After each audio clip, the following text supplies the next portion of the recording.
Kenya and East African.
May I kindly ask you to remain standing for a prayer.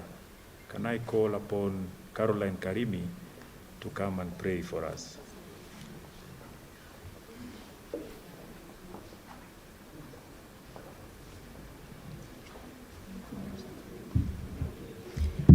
Let us bow our heads in prayer. Dear Heavenly Lord, we come before you this day. We thank you for the gift of life. We thank you for the good health you've given to us. Father, we want to thank you also for this great day that you have allowed us to see. Almighty God, even as we sit down, oh Father, and discuss the agenda of this meeting, Jehovah Lord, we want to pray that you will bless our path, that you will guide our feet and our mind, Jehovah God, even as we prepare to equip the prosecutors with skills that are going to enable them to be able to handle the cases with the elections. But all in all, Jehovah Lord, we pray for peaceful elections. We pray that everything will go according to your will and to your mercy. Jehovah God, even as we sit here to dedicate our time, Father, we thank you for the guests who have joined us. Father, bless them for taking their time to come and convene with us and to discuss this agenda. Almighty God, we honor you and we praise your holy name. In Jesus' mighty name I pray. Thank you very much, Caroline. May you be seated.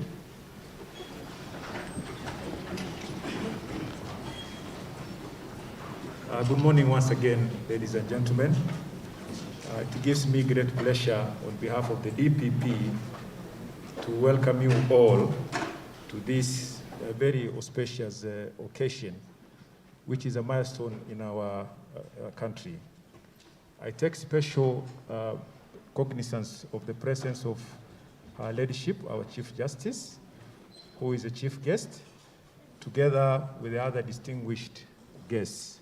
We are indeed truly honored to have your presence here this morning. As you can see, the program is quite intense, and without taking too much time, may I take this opportunity to welcome our SPP, our Secretary, Senior Counsel, Madam Dorcas Oduor, to come and give us her welcoming remarks.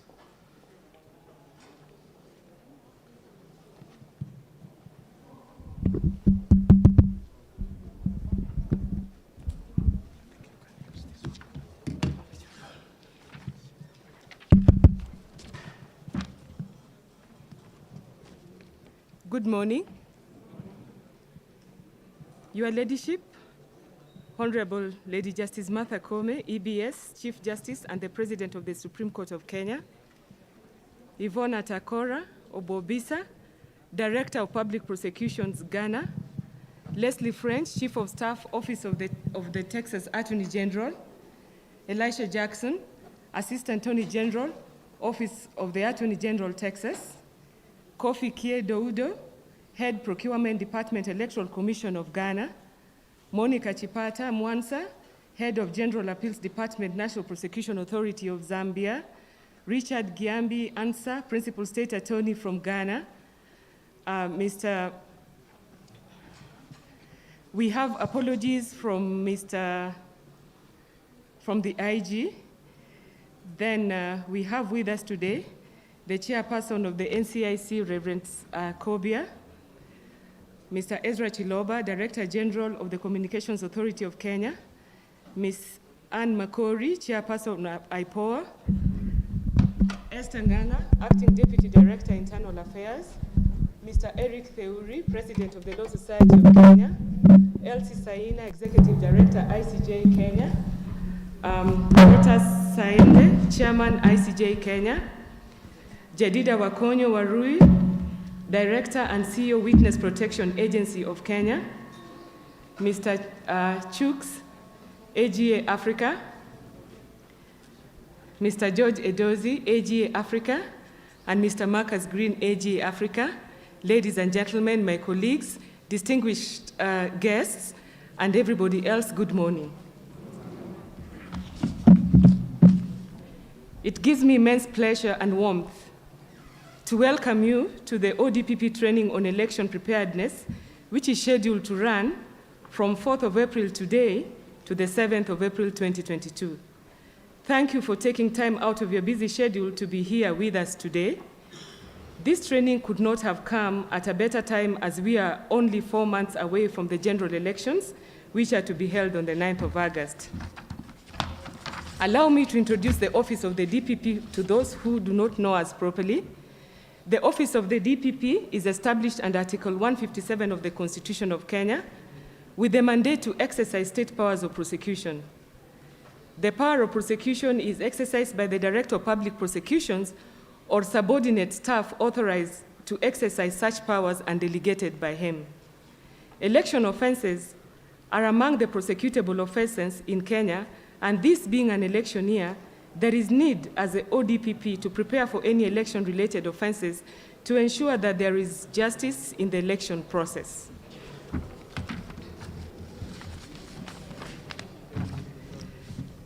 The Director of Public Prosecution is mandated under the Constitution to prosecute all offenses in Kenya under any legislation and to prosecute in all courts, from the lowest court to the highest court.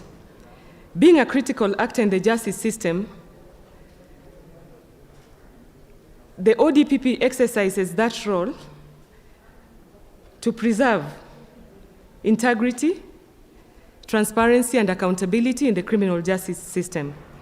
In performing that role, the ODPP is mandated to direct investigations of election offenses and general offenses, to prosecute those offenses, cooperate with all players involved in the prosecution of election offenses to ensure efficiency, effectiveness, and timeliness.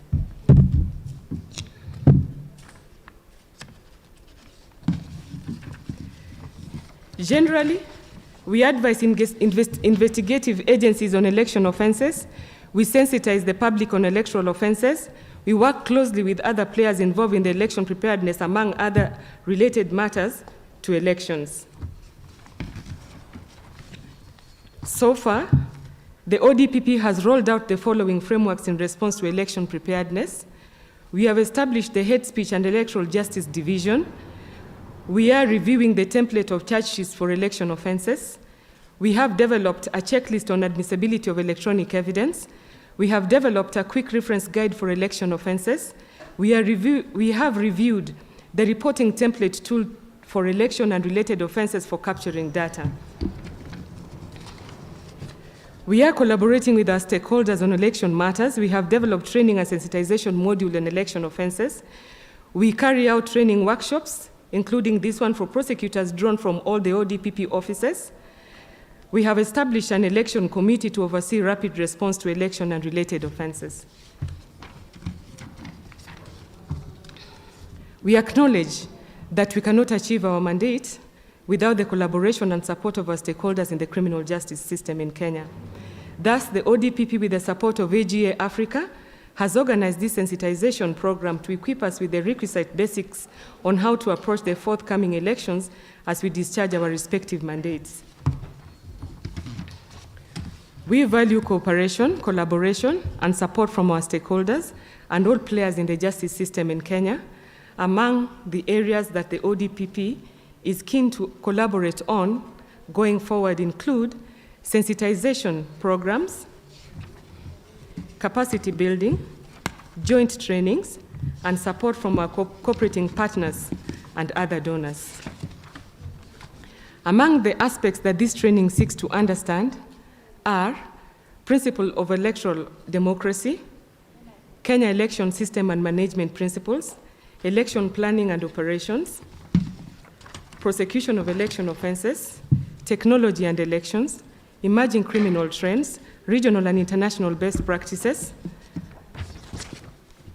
We have speakers tasked with breaking down these topics. We'll have plenary sessions and question and answer panel sessions. And by the end of this program, we expect to achieve an increase of specific competencies of handling election offenses. And to support the DPP in doing this work from the Office of the Director of Public Prosecutions, we are about 700 prosecutors, going to 800 now, including 300 facilitating staff. Our establishment is over 1,000. We are found in all the 47 counties in Kenya and 123 court stations. And we also have 8 regional offices that help the DPP to administer the county offices. Within the office of the DPP, we have 65% ladies, and therefore we have achieved the gender parity in public offenses, and we are proud of it. On behalf of the staff of the ODPP, we join the DPP in welcoming you, and we promise to support him in achieving his mandate and to be accountable to Kenyans in bringing to account those who would offend electoral offenses. Thank you so much and welcome this morning. Thank you. Thank you so much, Madam SPP, for reiterating our readiness and preparedness to play our role. May I now take this opportunity to invite Mr. Marcus Green from the Attorney General's Alliance to come and give us his few remarks. We say in Kenya, karibu. Welcome.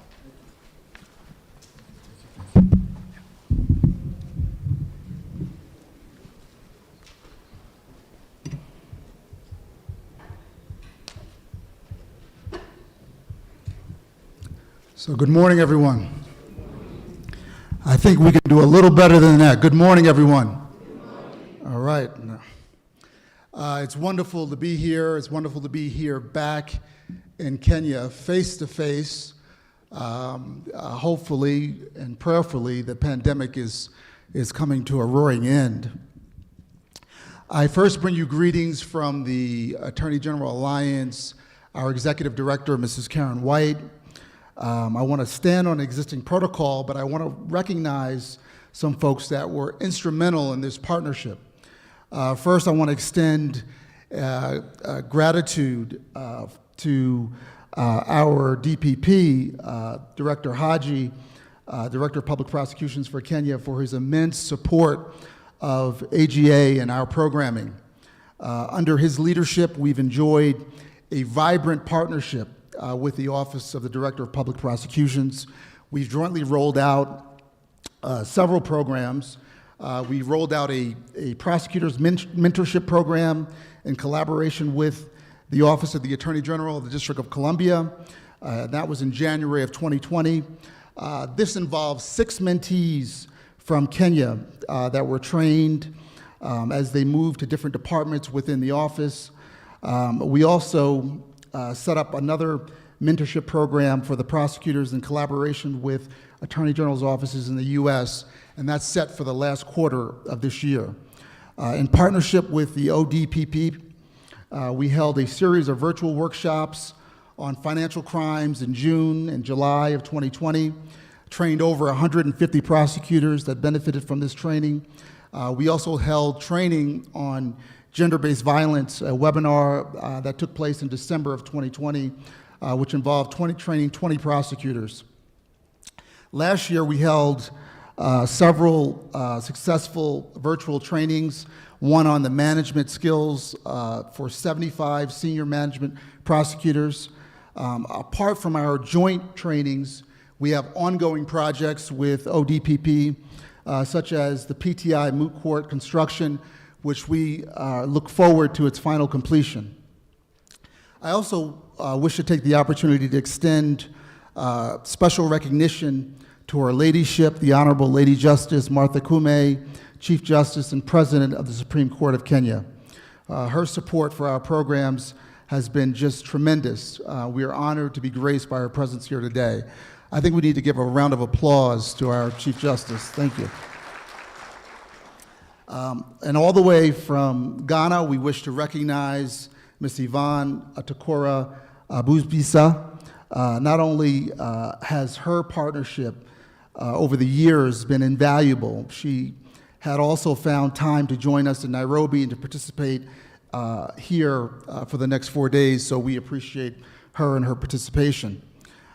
We also heard from Daucus, who eloquently laid out the agenda, the very robust agenda for this training. As you no doubt heard, the long list of areas that we seek to cover within the 4 days. Daucus is the Secretary and Deputy Director of Public Prosecutions and Head of the Economic and International and Emerging Crimes. Her continued support and valuable contribution should be recognized and given some applause, please, for Daucus. Thank you. We also want to give special recognition to the International Commission of Jurists, ICJ of Kenya, for supporting this training through funding part of the conference, as well as providing subject matter experts. Another partner we want to give thanks to is the International Foundation for Electoral Systems, IFES, for providing subject matter experts as well. It was already mentioned that this particular workshop comes at a critical time when Kenya is preparing for general elections. Elections are an essential element of any civilized society. There could be no more important issue to any system of justice that touches on every aspect of the rule of law. Without fair and free elections, what do we have? So this is an extremely important conversation that will take place in the next 4 days. And I ask all of you to get engaged. Whether you are on the outside of politics, whether you're on the inside of politics, whether you are a lawyer, whether you are an advocate, whether you are involved in a civil society or an association, at a minimum, you are a citizen of the world. And so this topic should concern you.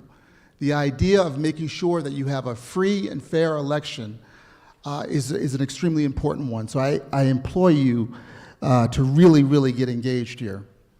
Since the advent of multi-party democracies, general elections in Kenya have experienced their fair share of challenges that have sometimes led to the disruption of lives, destruction of property, displacement of people, and even death. Many of you remember 2007 and 2008, a very challenging time in the history of Kenya. And so with that in mind, that should focus you on the importance of the topic for these next 4 days. The election season is common with emotion. One of the issues that often rears its head is hate speech, right? So hate speech cannot be dismissed. It makes a mockery of free speech, which is a right for all. Hate speech has been known to fuel violence against targeted groups, and it should be met with the full force of law. You will hear a lot about hate speech. I think that for many of you, you understand the dynamic, but we have folks that are tuning in and watching from all parts of the world, and they should understand, despite the fact that we look around and most faces in the room look homogeneous, there are issues with tribalism. There are issues with divisive conversations and factions of individuals that oftentimes can lead or serve as precursors to violence. And so we will focus on this issue of hate speech as one of the issues in dealing with elections and ensuring that we have fair elections. Another issue that we will deal with is technology. Technology has increasingly become a vital part of the electoral process. This will invariably translate to numerous technological related petitions. An appreciation of the technological ecosystem will be beneficial, if not critical, to our prosecutors. All right, so how does technology play into this? What are we using to tabulate the votes? What type of machineries are we using? What are we using to communicate the voting tallies? How secure are those systems? All those things will be discussed. Last month, we had a similar training for the high court judges. And when I say training, we don't actually train judges, right? It's really a conversation with a bunch of learned individuals about issues related to elections. So we did that last month, and we plan to do something similar with the Court of Appeals and the Supreme Court judges in May and June, respectively. The legal fraternity of prosecutors, being a key component, is uniquely tasked in ensuring the electoral justice prevails by upholding the rule of law, thereby averting needless pain. We need everybody engaged. Every organization that stands up for the rule of law should be concerned about how elections should be conducted and how technology can be used to ensure and to give people confidence in the elections. Because a big part of what happens with elections is about citizens' confidence in the results, right? So if people have confidence that the results are tallied correctly and there's no rigging, ultimately there'll be a peaceful transition of power. But if there's all sorts of questions looming about the votes being tallied, whether or not there's cheating, this is what breeds this notion of unrest and folks not settling into the results. So it's very, very important. And so it really does behoove prosecutors to get involved in this process as shepherds of the rule of law, judges as gatekeepers of the rule of law needs to be engaged, and civil societies, law organizations need to be engaged. Their membership ought to be engaged.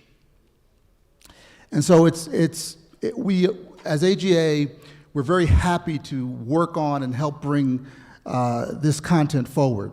And so one of the things that we do at AGA is that we make sure that we have what we call a blended method of facilitators, right? Some NGOs and some organizations have lectures where they will stand up and they will talk.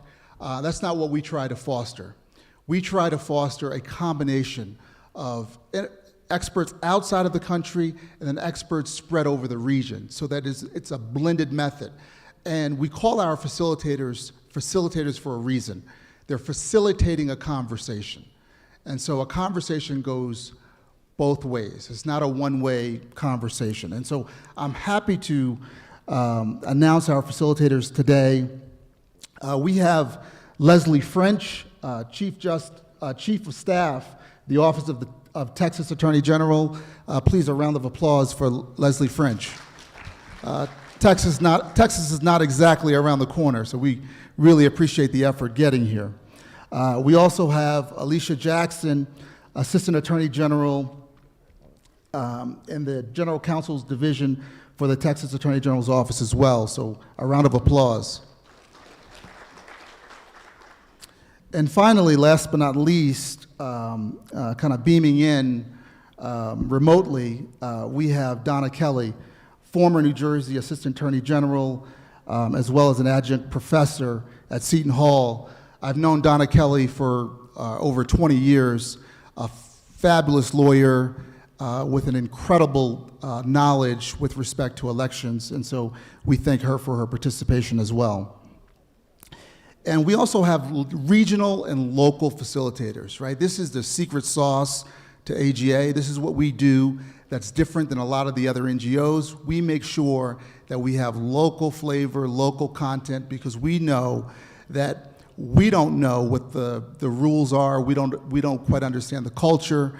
And so we want to make sure that all the programming is infused with relevant information. And so I'm happy to announce regional and local facilitators. We have Mrs. Monica Chimpata Mwanza, the head of General and of Appeals Department of the National Prosecution Authority of Zambia. We have Kofi Ka Dwandu, the Electoral Commission of Ghana, Elsie Saina, the Executive Director of the International Commission of Jurists of Kenya. We have Mr. Stephen Kipnis, Senior Partner, Technology and Intellectual Property Practice. We have Dr. Conrad Bonsier, the Adjunct Lecturer at Strathmore University School of Law in Nairobi. We have Mr. Moses Awar, the International Foundation for Electoral Systems, and then we have Ms. Jacinta Namosi, the Director of Sexual and Gender-Based Violence Division, ODPP. And finally, last but not least, we have Mr. Victor Mule, the Deputy Director of Public Prosecutions, ODPP. These are all extremely talented professionals that have prepared excellent content to bolster the prosecutors' preparedness for the upcoming elections and elections petitions. It's an outstanding lineup of individuals, and so take advantage of all the knowledge in the room by asking questions and getting engaged. The only dumb question is the one you don't ask. So please, please get involved. And finally, before I sit down, I would be remiss if I didn't give you just a thumbnail sketch of who we are at AGA, because many of you have done work with us before, but there are some of you who are engaging with us for the first time. So who are we? Well, AGA Africa is a nonpartisan organization currently present in 9 different countries. We're in Ghana, Kenya, Malawi, Nigeria, Rwanda, Seychelles, South Africa, Uganda, and Zambia. The name AGA Africa represents a program operated under the auspices of the Attorney General Alliance based in the United States. We are not part of any Attorney General's office of any country. We are a program. And so what do we do? We work with government and non-governmental organizations, the private sector, civil societies, to provide legal training to strengthen the rule of law on a variety of issues. And what do? We tailor those trainings to the specific needs of each country.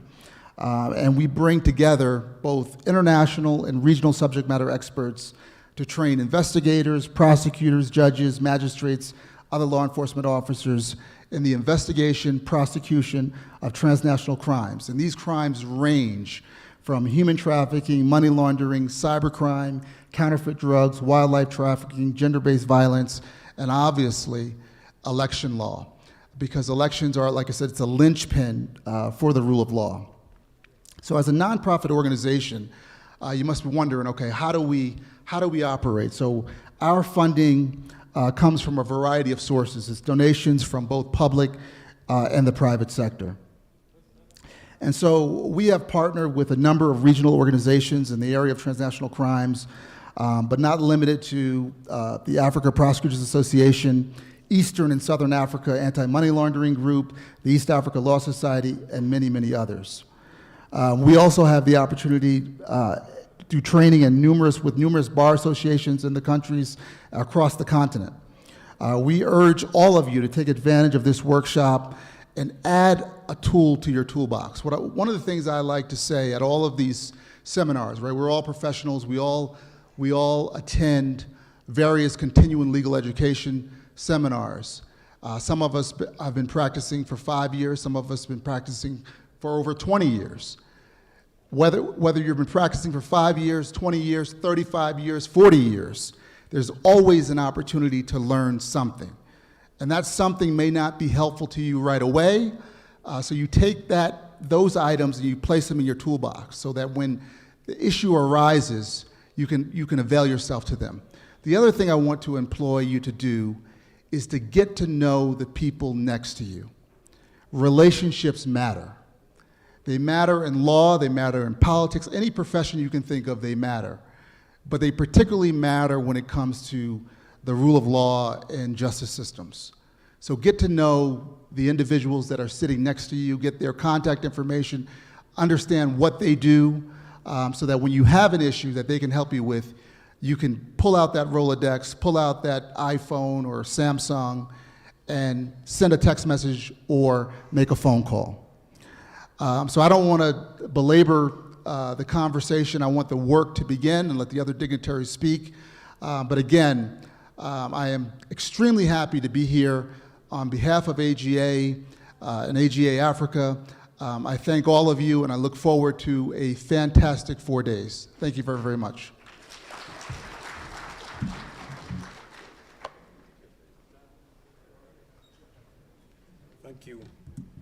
Thank you very much, Mr. Marcus Green. Mr. Marcus Green sits in the AGA Advisory Board. Your message is well received, Mr. Green. We are going to engage seriously in the next 4 or so days. Thank you so much for your remarks, and we always look forward to your continued support. May I now call upon the chairman of the Kenya chapter of the International Commission of Jurists, Mr. Protas Saende, to come and also give us a few remarks. You are welcome, Mr. Saende.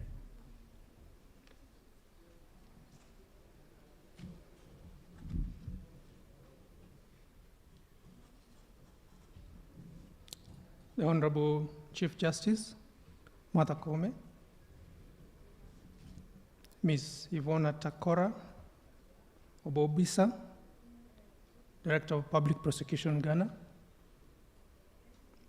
Mr. Nurdin Haji, Director of Public Prosecution, Reverend Samuel Kobia, the Chairperson, National Cohesion and Integration Commission, Mr. Ezra Chiloba, Chief Executive Officer, Communication Authority of Kenya, Leslie French, Chief of Staff, Office of Attorney General, Texas, Alicia Jackson, Deputy Attorney General, Texas, Mr. Marcus Green, Attorney General Alliance Board Member,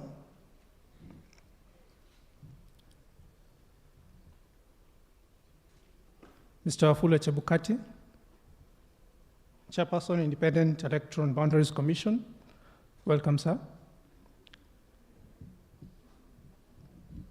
Representative from Independent Policing Oversight Authority,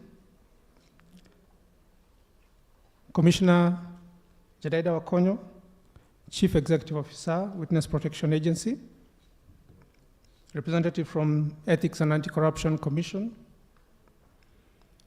the representative from Inspector General of Police, National Police Service, representative from the Directorate of Criminal Investigation, representative from the Kenya National Human Rights Commission,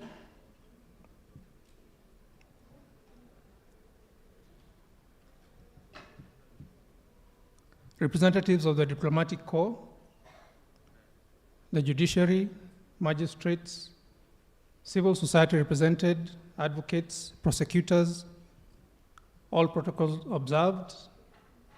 Good morning.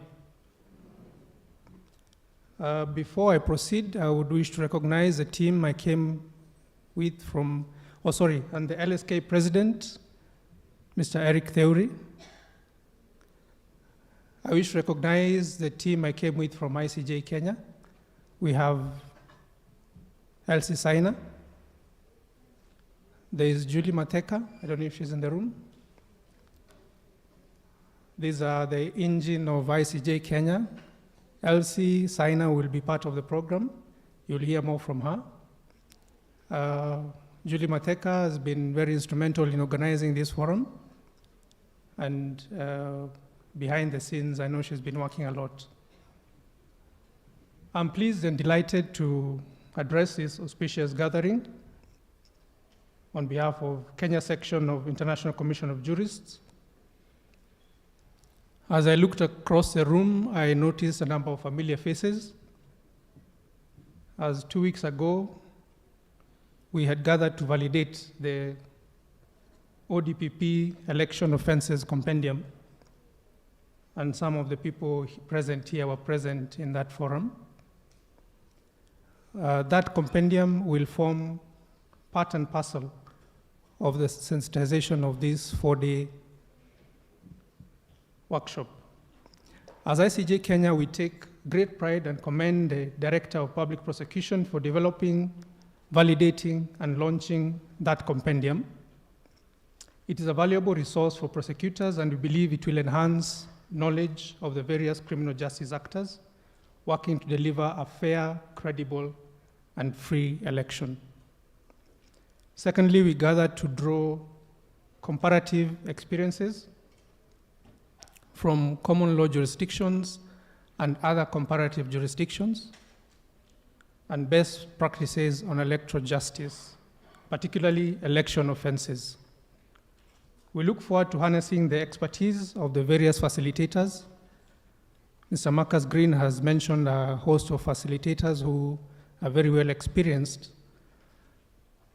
and come from across the globe, and who will share practical and nuanced insights in the prosecution of election offenses. Historically, elections in Kenya often trigger an upsurge in violence: hate speech, ethnic contempt, sexual and gender-based violence, incitement to violence, loss of property, voter bribery, amongst other offenses. The events of last week, which are very much alive in the media, and they were quite prominent over the weekend, have further bolstered the need for this conversation and a rallying call that perpetrators of that incident need to be held accountable. Additionally, the general elections posture a do or die election with parties willing to do whatever it takes to clinch political seats. This should not be the case. The ethnic rhetoric brewing at the community level, and as was mentioned by Marcus Green, reminds us of the 2007-2008 post-election violence. That was fueled by political intolerance, which we should not have. This conversation is therefore timely and emergent. We took note of the unfortunate incidences that took place last week, as I've mentioned, during the burial of Mzee Kibor. We demand swift action against those who are behind the violence. We therefore urge the DCI, Odpp, to continue executing their mandate as per the rule of law, without fear or favor. You should be guided by the facts, the evidence, and the law in following up that matter. The swift action will enhance the confidence of Kenyans who are ready to submit to a peaceful process and fair and credible electoral outcomes. Ladies and gentlemen, this sensitization on election preparedness is among the initiatives that aim to support the ODPP and relevant state and non-state institutions in the endeavor to combat and prevent election offenses in Kenya. As a commission of jurists, we are thrilled that the discourse on elections and technology will be explored in the next 4 days.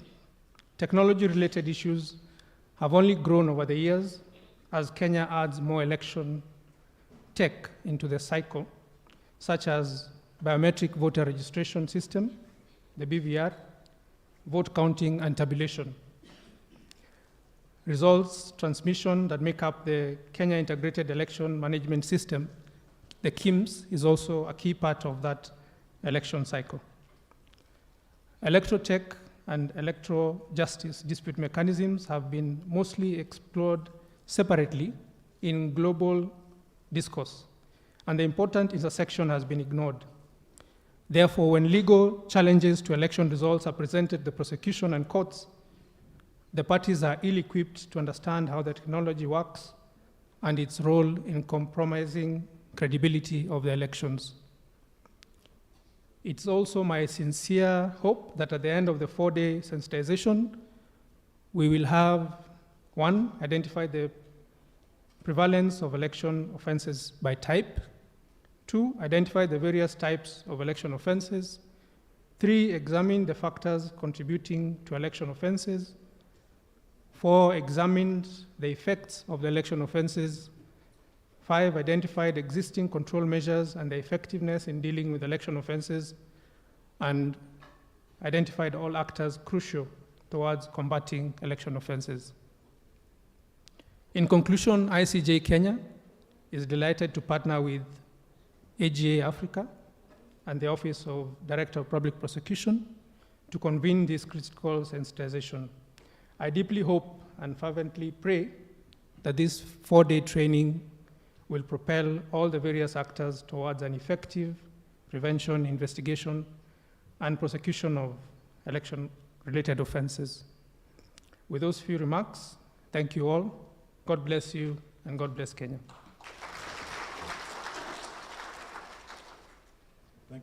Thank you very much, Mr. Saende. We appreciate the support that you give us. May I now call upon the CEO, that is the Chief Executive Officer of the Witness Protection Agency, Ms. Jedida Wakonyo Waruhiu. Karibu, Madam.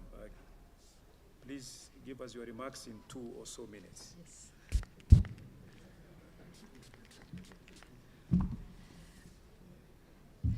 Good morning. Good morning once again.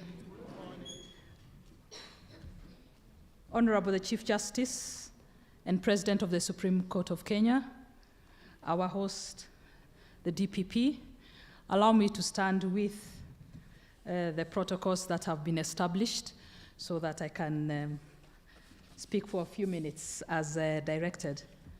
On behalf of the Witness Protection Agency, I am happy this morning to be part of this inaugural election offenses training workshop organized by the Office of the Director of Public Prosecution. I want to reflect on the words of Martin Luther King, Jr., who said that our lives begin to end the day we become silent about the things that matter. And yes, this morning we cannot afford to be silent because elections matter very much and impact all of us in one way or the other. Every 5 years in Kenya, Kenyans from all walks of life engage in an electoral season that is usually a mixed bag of opportunities. The electoral period necessitates us as key stakeholders in the criminal justice sector to communicate, to coordinate, and to complement each other deliberately within our diverse mandates.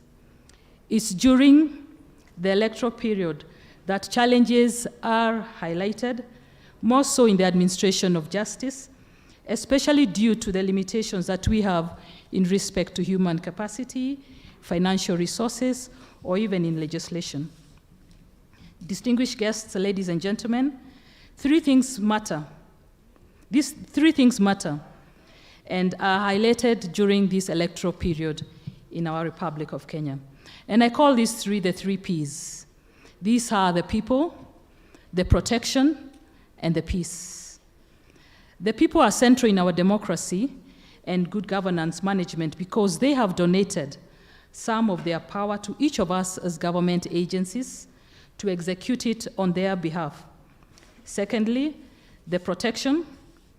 The people are protected through the execution of our various mandates in respect of providing them security, in our case, special protection, accountability through the management of investigations prosecution and adjudication, and also in communicating the management of our elections and the administration of justice.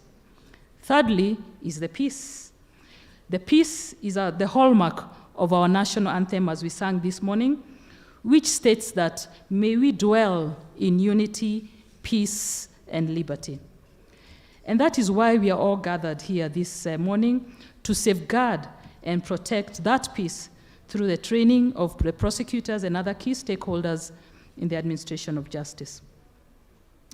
Distinguished guests, ladies and gentlemen, this workshop is therefore timely, as has been stated by my president, the ICJ, and important because it equips the participants with the necessary knowledge in electoral laws, in the regulations, in sharing of regional best practices, and other related electoral offenses, and how we must prepare in the upcoming elections of August this year. DPP has taken the lead and paved the way for all actors to work together and navigate through this challenging time so that we can be able to tackle what we call the election offenses. At a fundamental level, elections present an opportunity for us all to build a strong nation. Therefore, the quality of leadership in the various facets of this electoral process has a profound impact on the success of the general elections and also on the state of our nation thereafter. I therefore truly appreciate the DPP for bringing us together and beginning to adequately prepare the investigators, the prosecutors, including the non-state actors, who will be at the front line in responding to electoral offenses that threaten the people and threaten the peace of this nation. Distinguished guests, ladies and gentlemen, we are aware that NCIC, which is represented here by Reverend Dr. Kobia, and Kenya National, KNCHR, represented here by the CEO, are among others, have mapped out a number of electoral related hotspot areas. The electoral fever is rising, and the people are getting more and more engaged as politicians take the center stage. This only affirms to us this morning the importance of this engagement here today, that we must not only speak with one voice, but we must work together appropriately. As actors in the criminal justice sector, we must remain vigilant and effective before, during, and after these elections. As the Witness Protection Agency, we are alive to what this means in respect to the need for the agency to provide special protection.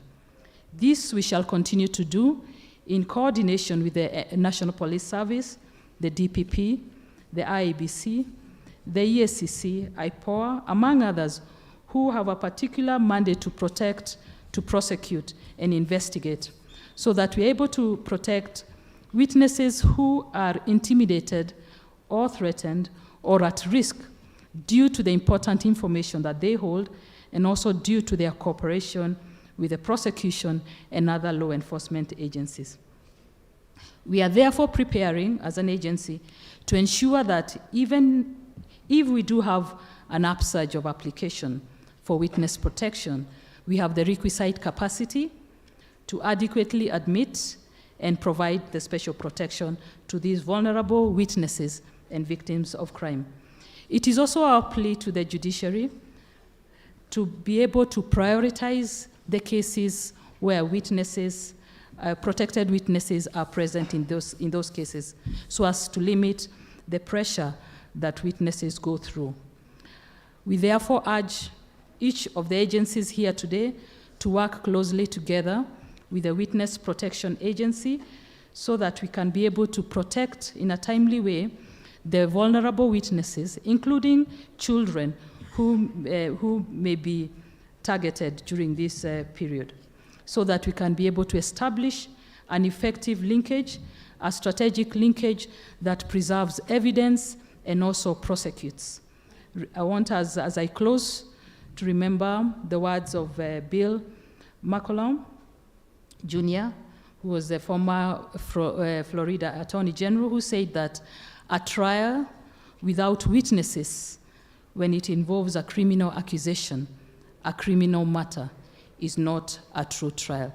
So let us ensure that we have justice or haki bila hofu. Thank you, and may God bless you.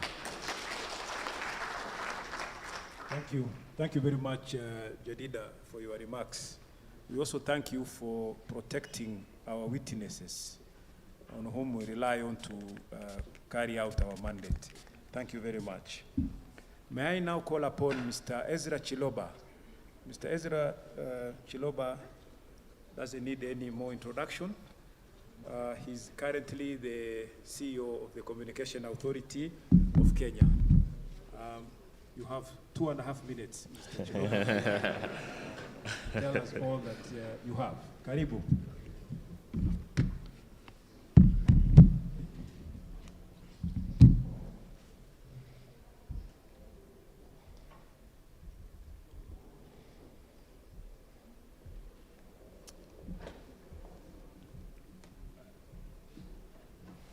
All right. Always have to adjust the mic.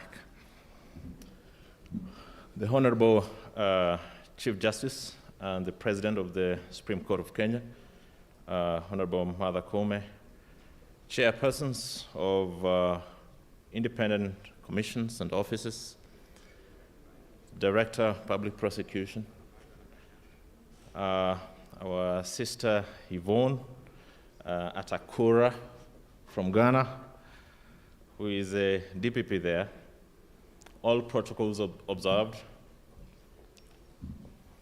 Ladies and gentlemen,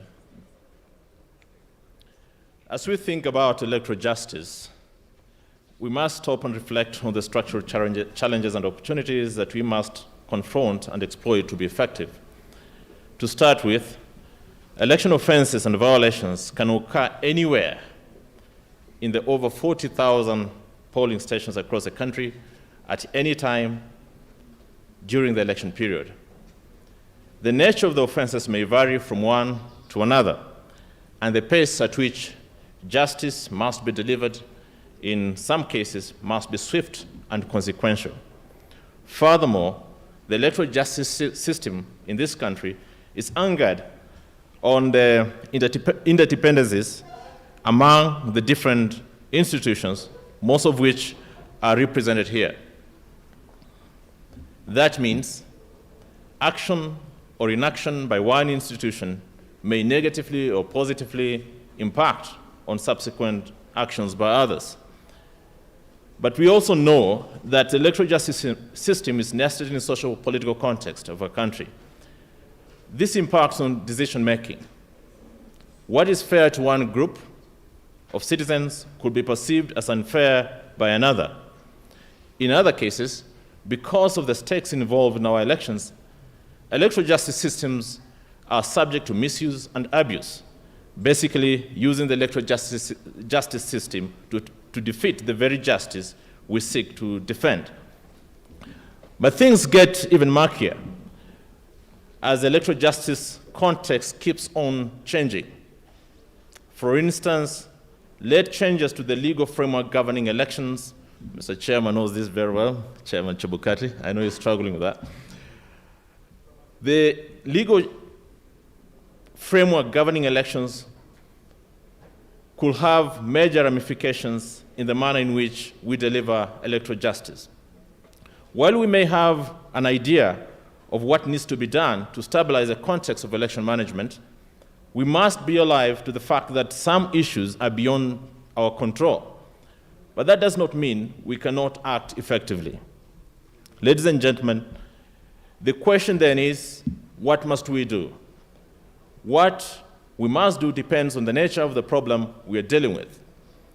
A few years ago, I was attracted to the concept of what we call the wicked problems. And I mean wicked problems. The nature of wicked problems is such that they have no obvious answer. And wicked problems are complex and not just complicated. They cannot just be removed without affecting the environment. They have no clear cause-effect relationship. Wicked problems are often intractable and hard to deal with. And if you look at our electoral process, it manifests quite a bit of wickedness. But I have some propositions to make with regards to the nature of our election management and, in particular, electoral justice. May I suggest that as we look forward to delivering electoral justice, we must strengthen our capacity and capabilities on three main fronts. One is having that transformative leadership. I propose that the electoral justice sector must assume a leadership role that is transformative in nature, the type of leadership capability, one that is committed to a shared vision of what elections means to our country. I believe that as leaders of various institutions in this electoral sector, we have to lead together for a more stable and peaceful political transition come August this year. Networking capabilities. I propose that we must leverage our respective mandates to build a cohesive, responsive, and effective electoral justice system. As leaders of the sector, we should note that this is about effective collaboration and coordination, and not about conflict and competition. The nature of this business, election business, ladies and gentlemen, is such that no one succeeds alone. No one has all the answers. We must work together. On our part as the Communication Authority, we are committed to facilitating the IEBC on the issue of network coverage for results transmission. We have set up a technical committee that brings together members of the mobile network organizations or operators, the IEBC and ourselves, to review and provide evidence-based advice to the IEBC on the extent of 3G, 4G network coverage across the country. Today, over 96% of our population is covered by the requisite network of 3G and 4G compared to 78% in 2017. In other words, we can confidently state that the country is better off today than it was in 2017. On the cybersecurity component, the CA continues to work with other law enforcement agencies to monitor and support law enforcement activities around elections. And lastly, but not least, CA has signed collaborative MOUs with relevant agencies such as NCIC and continues to avail itself to NCIC and other actors as it seeks to fulfill its mandate. The last point I should mention, that we should continue to build our technical competence. I propose that we continuously invest and demonstrate our technical competence to handle complex electoral justice issues. That is part of the reason we are here, supporting the Office of the Director of Public Prosecutions as they commence their sensitization on election preparedness. I believe that every institution represented here is doing the same. My own organization has taken the initiative to boost its technical capacity and capability, ranging from human resources and investing in appropriate infrastructure. We believe by so doing, we shall remain relevant and responsive to the demands of the electoral sector. Ladies and gentlemen, let me conclude by giving you a bit of my own experience. After the nullification of the August 2017 presidential election, over 400 petitions were filed challenging the election outcomes in the various elections across the country. For context, for those who do not know, I was the CEO of the IEBC then. But as we were preparing for the repeat elections, one afternoon, my personal assistant came over to me in a huff. He was worried that the courts were going to issue orders to preserve the KIMS kits across the country. By implication, such orders will render the KIMS kits unavailable for the fresh presidential election. And if the kits were unavailable, then a no election scenario would be imminent. We took an opportunity to meet the principal judge at Milimani Courts then to explain to him what the KIMS technology was all about. We also explained what needed to be done to preserve the relevant subject matter of respective election petitions, but also to ensure that the KIMS kits were available for the fresh presidential election. From that meeting, the principal judge directed the IEBC to urgently go to the Judicial Training Institute to sensitize all judicial officers handling election petitions on the subject of electoral technology used in that election. Ladies and gentlemen, based on the outcome of this experience, I personally believe that the collaborative approach on the subject matter of electoral technology was instrumental in creating an understanding that was relevant in the delivery of electoral justice. Ladies and gentlemen, given the nature of the issue at hand, I believe that we all win when we provide a transformative agenda for the electoral justice sector, when we build our technical competence to do or to deliver our respective mandates, and above all, when we work as a strong electoral justice network through collaboration and coordination.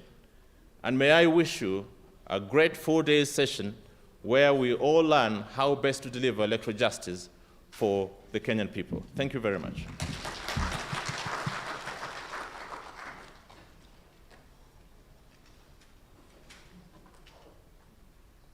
Thank you. Thank you very much, Mr. Chiloba. It was heartwarming to hear that we are better off now than we were in 2017. With your experience and stewardship of your organization, we can only improve. Thank you so much, Mr. Chiloba. May I now call upon Madam Anne Makori, who is a chair lady of the Independent Police Oversight Authority. Karibu, Madam. Mr. Chiloba has stolen half of your 2.5 minutes, so you can only have 2 minutes. And Mr. Chiromba is a tall gentleman. My minutes cannot be stolen, but I'll try to be short. Honorable Lady Chief Justice, Martha Koome, the Chief Justice and President of the Supreme Court, let me take this opportunity and recognize the presence of heads of institutions present here, but in no particular order. I cannot fail to recognize our host, Mr. Nuruddin Haji, the Director of Public Prosecutions, and his guest and colleague DPP from Ghana, Madam Yvonne Atekula, colleague chairpersons present, Chief Executive Officer. I understand the Chairman of the Law Society is here present. Development partners, fellow Kenyans, good morning.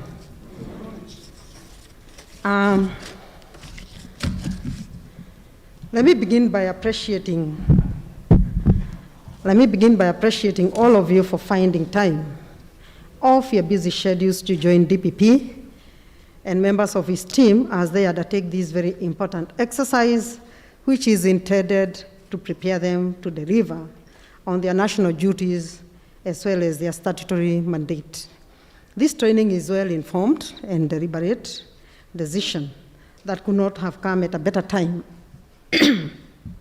As you are well aware, we are approaching a cycle that we experience every 5 years, like has been said by the speakers who have gone ahead of me, and that cycle is the general election. It is a time Kenyans get an opportunity to elect leaders who will represent them in different capacities, different levels of the government. This cycle draws its mandatory occurrence from the Constitution. Article 1.6 of the Constitution states that the President shall be elected by registered voters in a national election, and it shall be held on the same day as general election of members of Parliament. Article 1.1 of the same law, of the Supreme Law, also states that a general election of members of Parliament shall be held on the second Tuesday in August in every 5th year. The Constitution says the same for the election of membership of the County Assembly, as well as for the gubernatorial polls. Therefore, the general election scheduled for August is barely 5 months away, and that is why it is important, as the agencies mandated by law to oversee various aspects touching on the well-being of the electorate, we must be prepared in advance to deliver to Kenyans. It is an enormous task because the electioneering period starts before the actual day and continues well after the polls. Duty therefore calls that we must be prepared to deliver on our mandates, with the focus being to ensure that the August general election will be free, fair, credible, and peaceful. It is that my honor to join my colleagues from the various agencies that form a consortium of the criminal justice system ahead of this election. From where I sit, I lead a team of independent policing oversight authority whose objectives are to hold police accountable to the public in the performance of their functions, that police shall strive for professionalism and discipline and shall promote and practice transparency and accountability, and finally ensure independent oversight of handling of complaints by the police. You are cognizant of the fact that the National Police Service shall play a very critical role during the elections. One, we expect that the Inspector General of the National Police Service will source a sizable number of personnel from other security agencies who will assist in manning polling stations, safeguard election material, and also ensure safety of the contestants and the general public alike.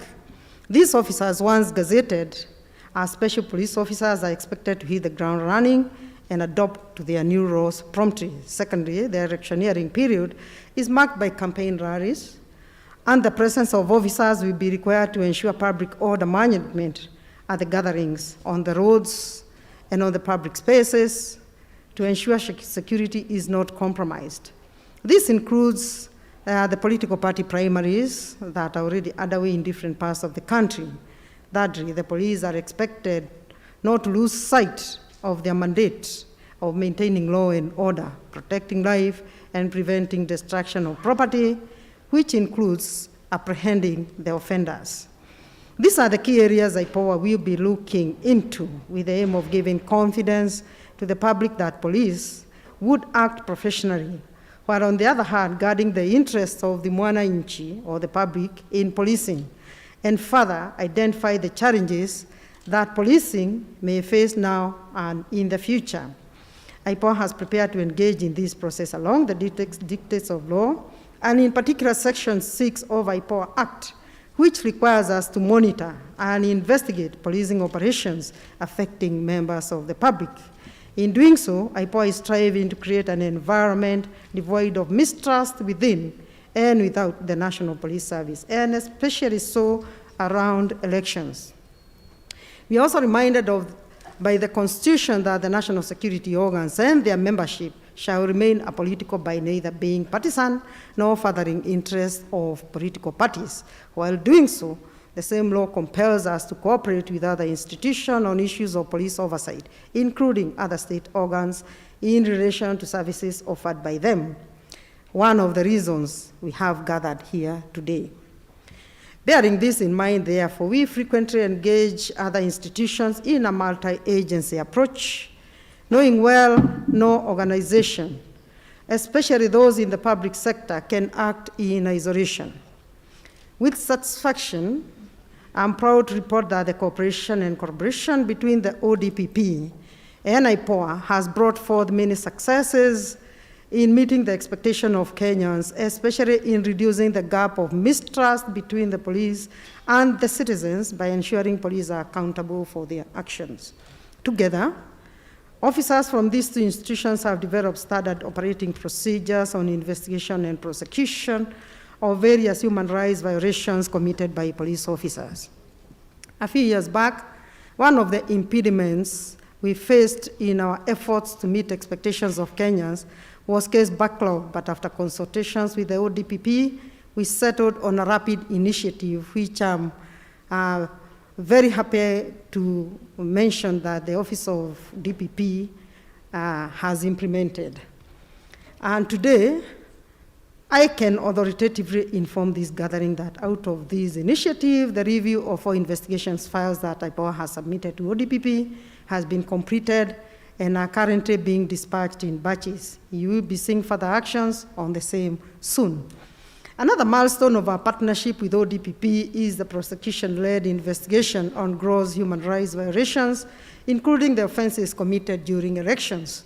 Today, as officers from the Office of Director of Public Prosecutions begin this training, I can assure you other agencies, including IPOA and its partners, have embarked on similar trainings elsewhere. Our focus is the same, to deliver a fair election, and certainly at the end of the training, the participants will leave with greater knowledge of our election laws. You will be prepared to better handle cases that require criminal prosecution in court, as well as process investigations effectively. With those few remarks, if indeed they are few, IPOA pledges unequivocal support during the electioneering process for a better Kenya. As I leave, I want to thank the Office of ODPP and DPP in particular for offering opportunities to IPOA staff to train with his team. Thank you very much. God bless you. God bless Kenya. Asanteni.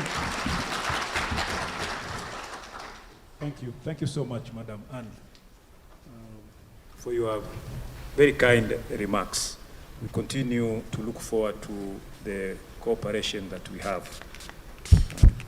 May I now call upon Reverend Dr. Samuel Kobia, who is the chairman of the National Cohesion and Integration Commission, to come and give us his very few and brief remarks.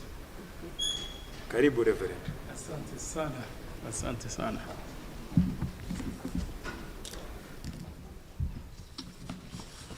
With the Honorable the Chief Justice and the President of the Supreme Court of Kenya, Honorable Martha Koome, and allow me to use what Nigerians have taught the world to say, all protocols observed. Indeed, when you have so many distinguished and honorable people, I think that's the best thing, all protocols observed. Good morning. Salam alaikum. I also want to start by wishing our Muslim brothers and sisters Ramadan Kareem. Let me also greet you in the greetings of NCIC. When I say Amani, you say Milele. When I say Milele, you say Amani. For non-Swahili speakers, Amani means peace, Milele means forever. So peace, forever, forever peace. Amani, Milele, Milele, Amani. Asanteni sana, you are very good students. Let me start by commending the DPP, Mr. Nordan Haji, on organizing this historically significant training session. This training is necessary to ensure that we can finally answer a cog in the peace machine called criminal consequences. For indeed, we in NCIC have created a social consequence through what we have established as wall of shame and a wall of fame. For indeed,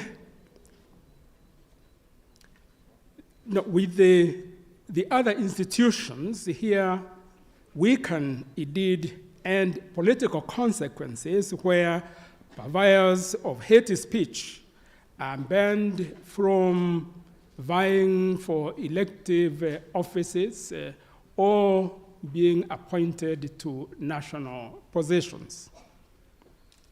We must equally ensure we have airtight cases to ensure perpetrators also face criminal consequences for their actions. We must remember that though, and this is, I think, the fourth or fifth time to refer to 2007-2008 electoral-related violence, which saw thousands of people losing their lives, we have in 14 years not seen more than just a handful of persons sentenced to the crimes committed by them. It is this lack of consequences that bolsters the temerity of many a political actor to engage in incitement and violence. To stop this, we must be able to throw the proverbial book, not just to the foot soldiers, but also at those who fund and incite masses. What is clear is the synergy of the various organizations represented here that will form an effective force in ensuring that justice is not only done, but also seen to be done.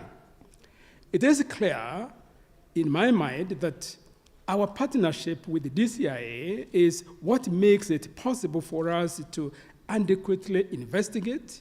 At the same time, it is the dedication of specialized courts that the Honorable CJ has thankfully created just recently, that we will allow for speedy conclusion of cases, ensuring justice is not deferred.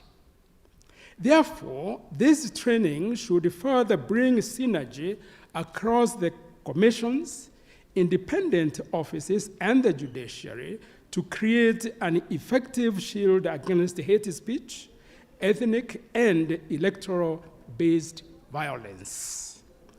Let us not forget that we need timely and accurate investigations, effective prosecution with ample evidence, and an expedited trial process to show our nation that indeed we are serious about ending these crimes.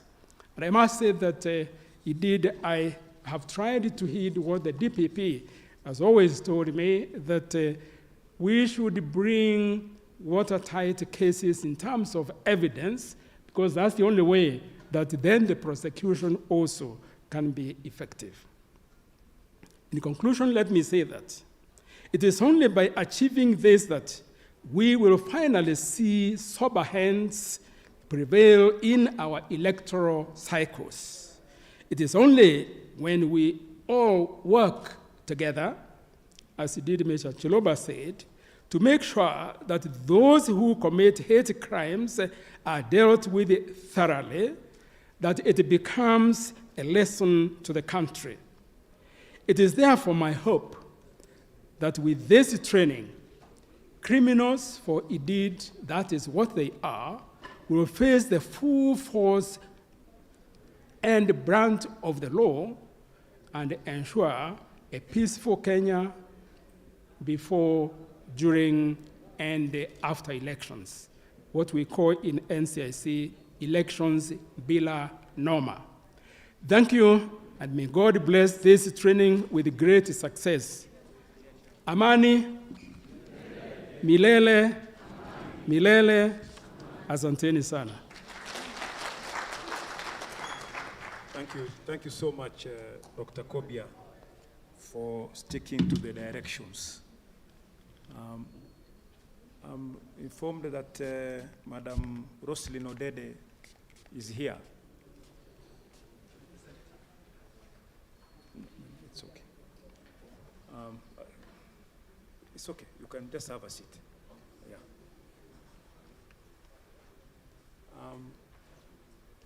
Once again, thank you so much, Reverend. Going by the days at the pulpit, I was worried. This is why I didn't give you a time frame. But thank you so much for keeping it short. May I now call upon the newly elected president of the Law Society of Kenya, Mr. Eric Thiuri, to come and take about 1 3/4 minutes.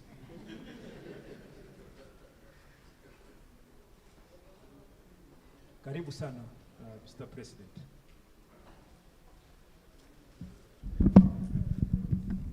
Thank you so much. You know, lawyers and management of time are an oxymoron, so.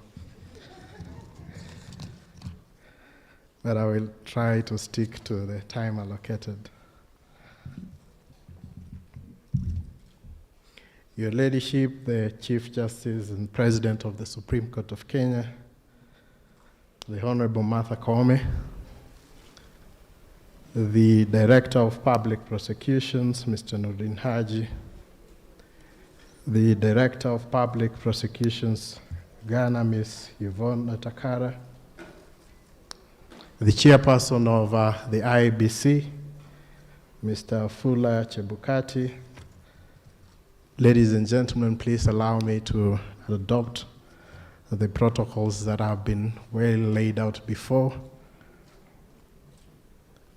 First of all, I wish to take this opportunity to congratulate the Office of the Director of Public Prosecutions for a launch of the Electoral Compendium, which we attended the other day, and for this training on election preparedness. It is indeed gratifying to see most of the actors involved in the management of elections sitting in one room and talking about election preparedness, because we must concede that in the past we have not been well prepared for the elections and the consequences that sometimes follow those elections, arising from the reckless utterances and actions of the various political actors. As has been said before, elections are often complex, competitive, and politically divisive, and they tend to lead to violence, to abuses, and to fraud. And it is therefore important that as the various actors involved in this chain, we have an opportunity to sit and reflect on the challenges that have been posed before by prior elections, and to learn from those lessons and to prepare ourselves for the next election. And this is indeed one of the critical trainings towards preparing ourselves for electoral justice. And it is my hope that this training will equip the prosecutors with the essential skills and enhance their capacity to discharge their mandate. As a law society, we look forward to meeting well-prepared prosecutors, properly investigated cases, so that we can all serve the interest of justice. As you all know, members of the law society act as an important quality check mechanism to test the veracity of the evidence that has been presented before court. And we are hopeful that the guide that has been prepared and this training will therefore enable the prosecutors to come to court well prepared. We also note that this election, just like previous election, will have a high prevalence of the use of technology and social media in propagating hate speech. And it is our hope that the evidence that will be gathered, because technology can be a useful tool to aid in detecting, investigating, and assisting in the prosecution of hate speech. And we hope that the evidence that will be gathered would meet the legal threshold and will allow us to then interrogate it with a view of enhancing the administration of justice.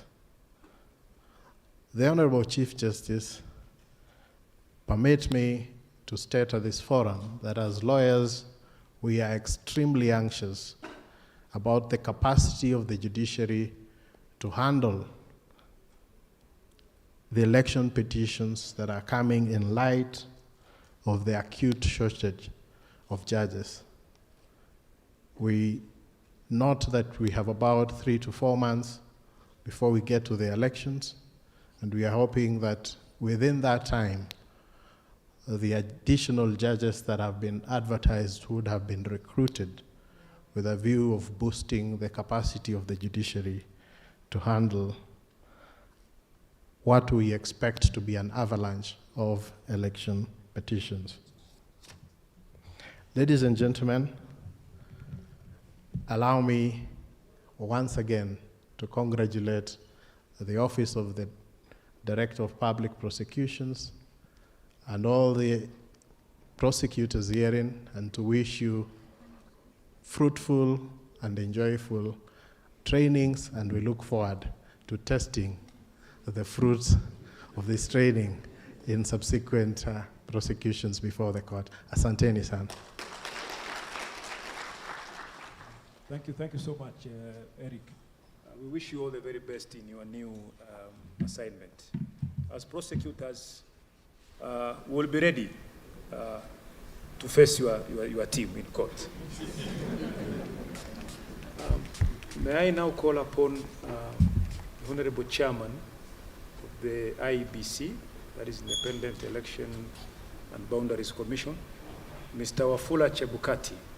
We are now getting into the main theme of why we are here this morning. Mr. Chebukati, karibu sana. How much time do I have? You have asked for time. 2 3/4 minutes. Okay. The Honorable Chief Justice and President of the Supreme Court, Ms. Martha Koome, the DPP, Mr. Nurdin Haji, and your guest from Ghana, your colleague DPP from Ghana, Madam Ivona Takora, my fellow chair from NCIC, Reverend Kobia, other chairs in the room.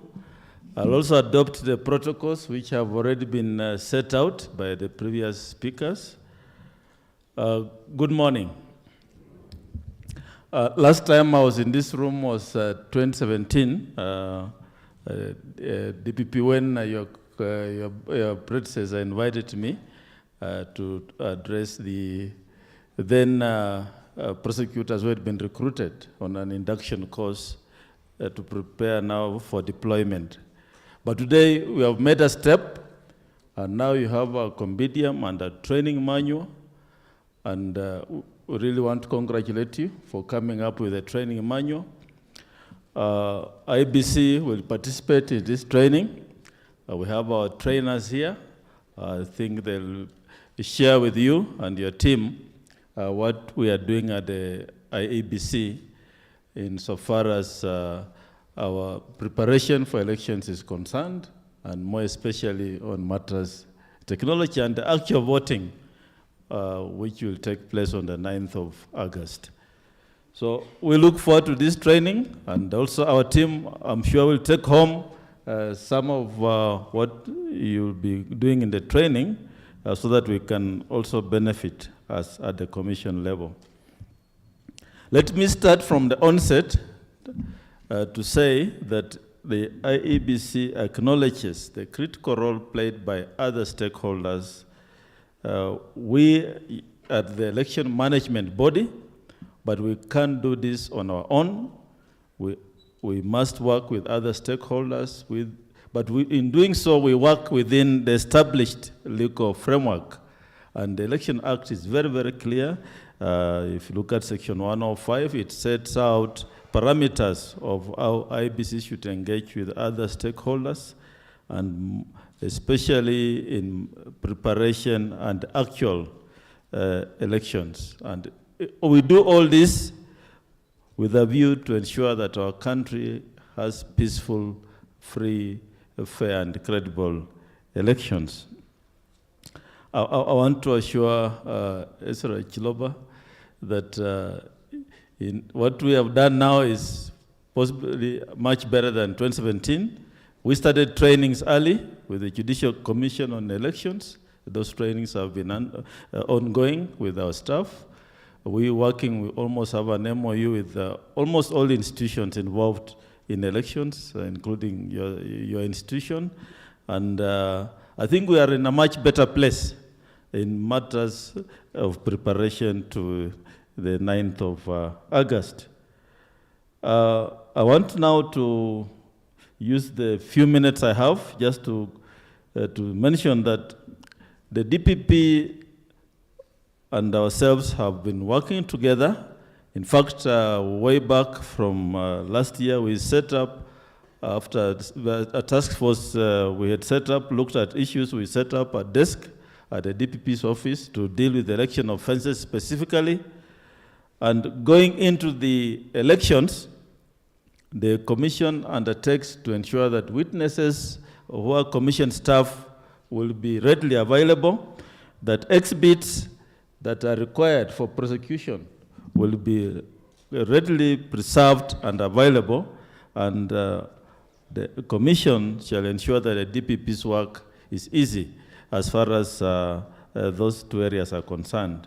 The Constitution also allows the IEBC, Article 252(1)(a), to also carry out investigations and hand over the investigation file to the DPP. We have a small team of investigators, our own officers, and also we are boosted by some officers from the DCI who will also be undertaking investigations in various election offenses that may come up during this period of elections.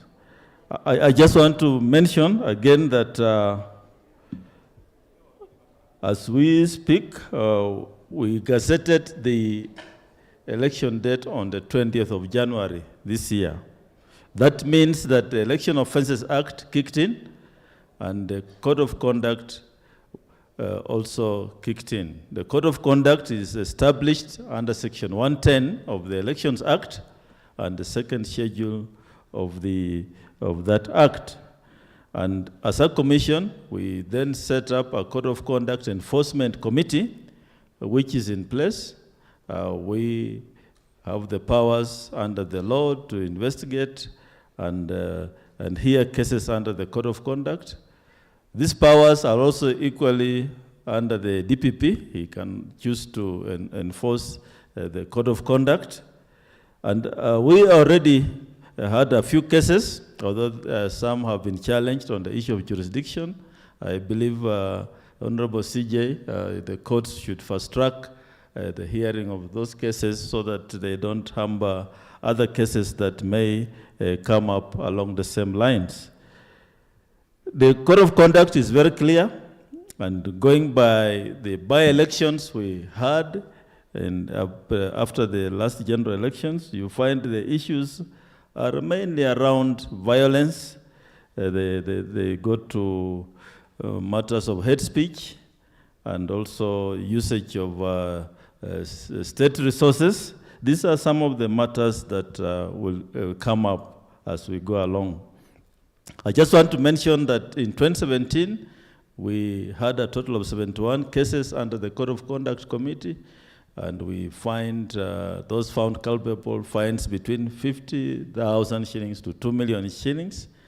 And those two candidates failed to pay, and they stood disqualified from participating in 2017 general elections.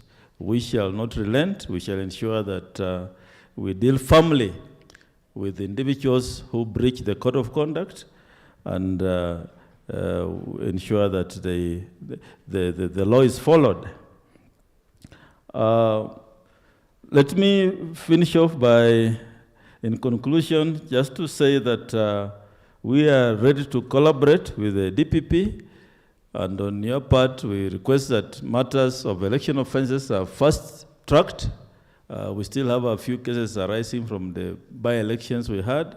We request that you fast-track them, and also the magistrates, the special courts which were established, that they also fast-track these cases as expected under the law, that they should be heard from day-to-day basis so that they are concluded. Once more, again, I wish to applaud the DPP for coming up with a compendium on training, and look forward to all of you in this room. Please pay attention to that training, and I wish you fruitful deliberations. Thank you very much, and have a good day. Thank you so much, Mr. Chebukati. We understand the task in your hands is not an easy one. We wish you all the very best in what you are doing in ensuring that we have a free, fair, and credible elections. On our part, we undertake to do what we can to ensure that you realize your dream and goals. Thank you so much, Mr. Chebukati.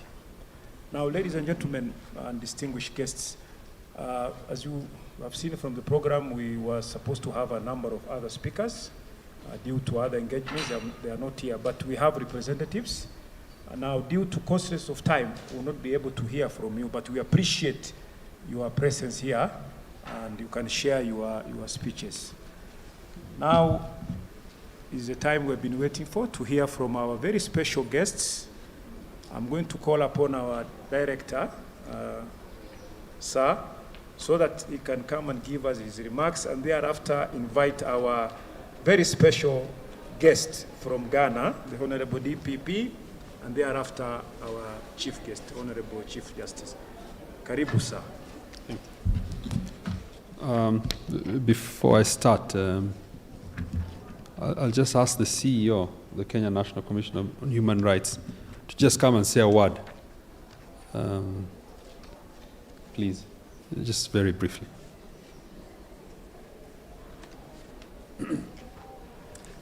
Thank you very much, DPP Haji, our Chief Justice, Lady Martha Koome, all protocols observed.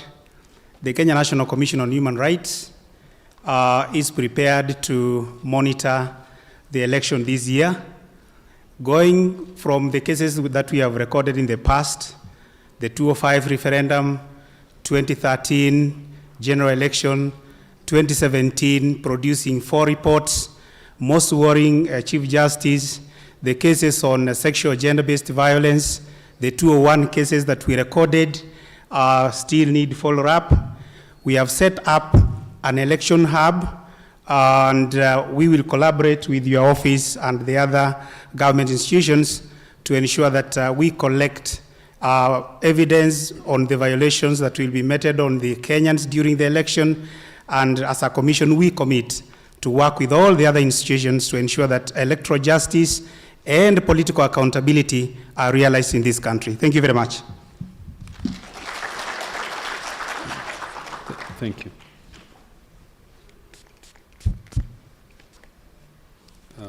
Thank you very much. The Honorable Chief Justice and President of the Supreme Court of Kenya, Honorable Justice Martha Koome, the Director of Public Prosecutions of the Republic of Ghana, Ms. Yvonne Atakora, the President, Law Society of Kenya, Mr. Eric Theuri, the Chairperson, Independent Electoral and Boundaries Commission, Mr. Wafula Chebukati, the Chairperson, Independent Policing Oversight Authority, Ms. Anne Makori, the CEO, Kenya National Commission on Human Rights, Bernard Mogesa, Madam Leslie French, the Chief of Staff of the Attorney General of Texas, Commissioner Sam Kona, Reverend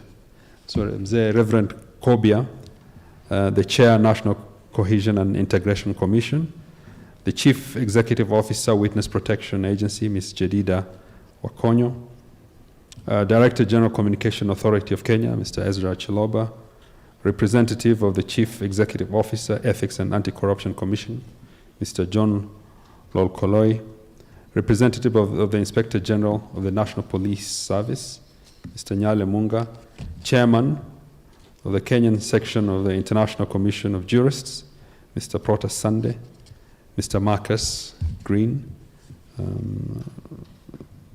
distinguished guests, ladies and gentlemen, good morning.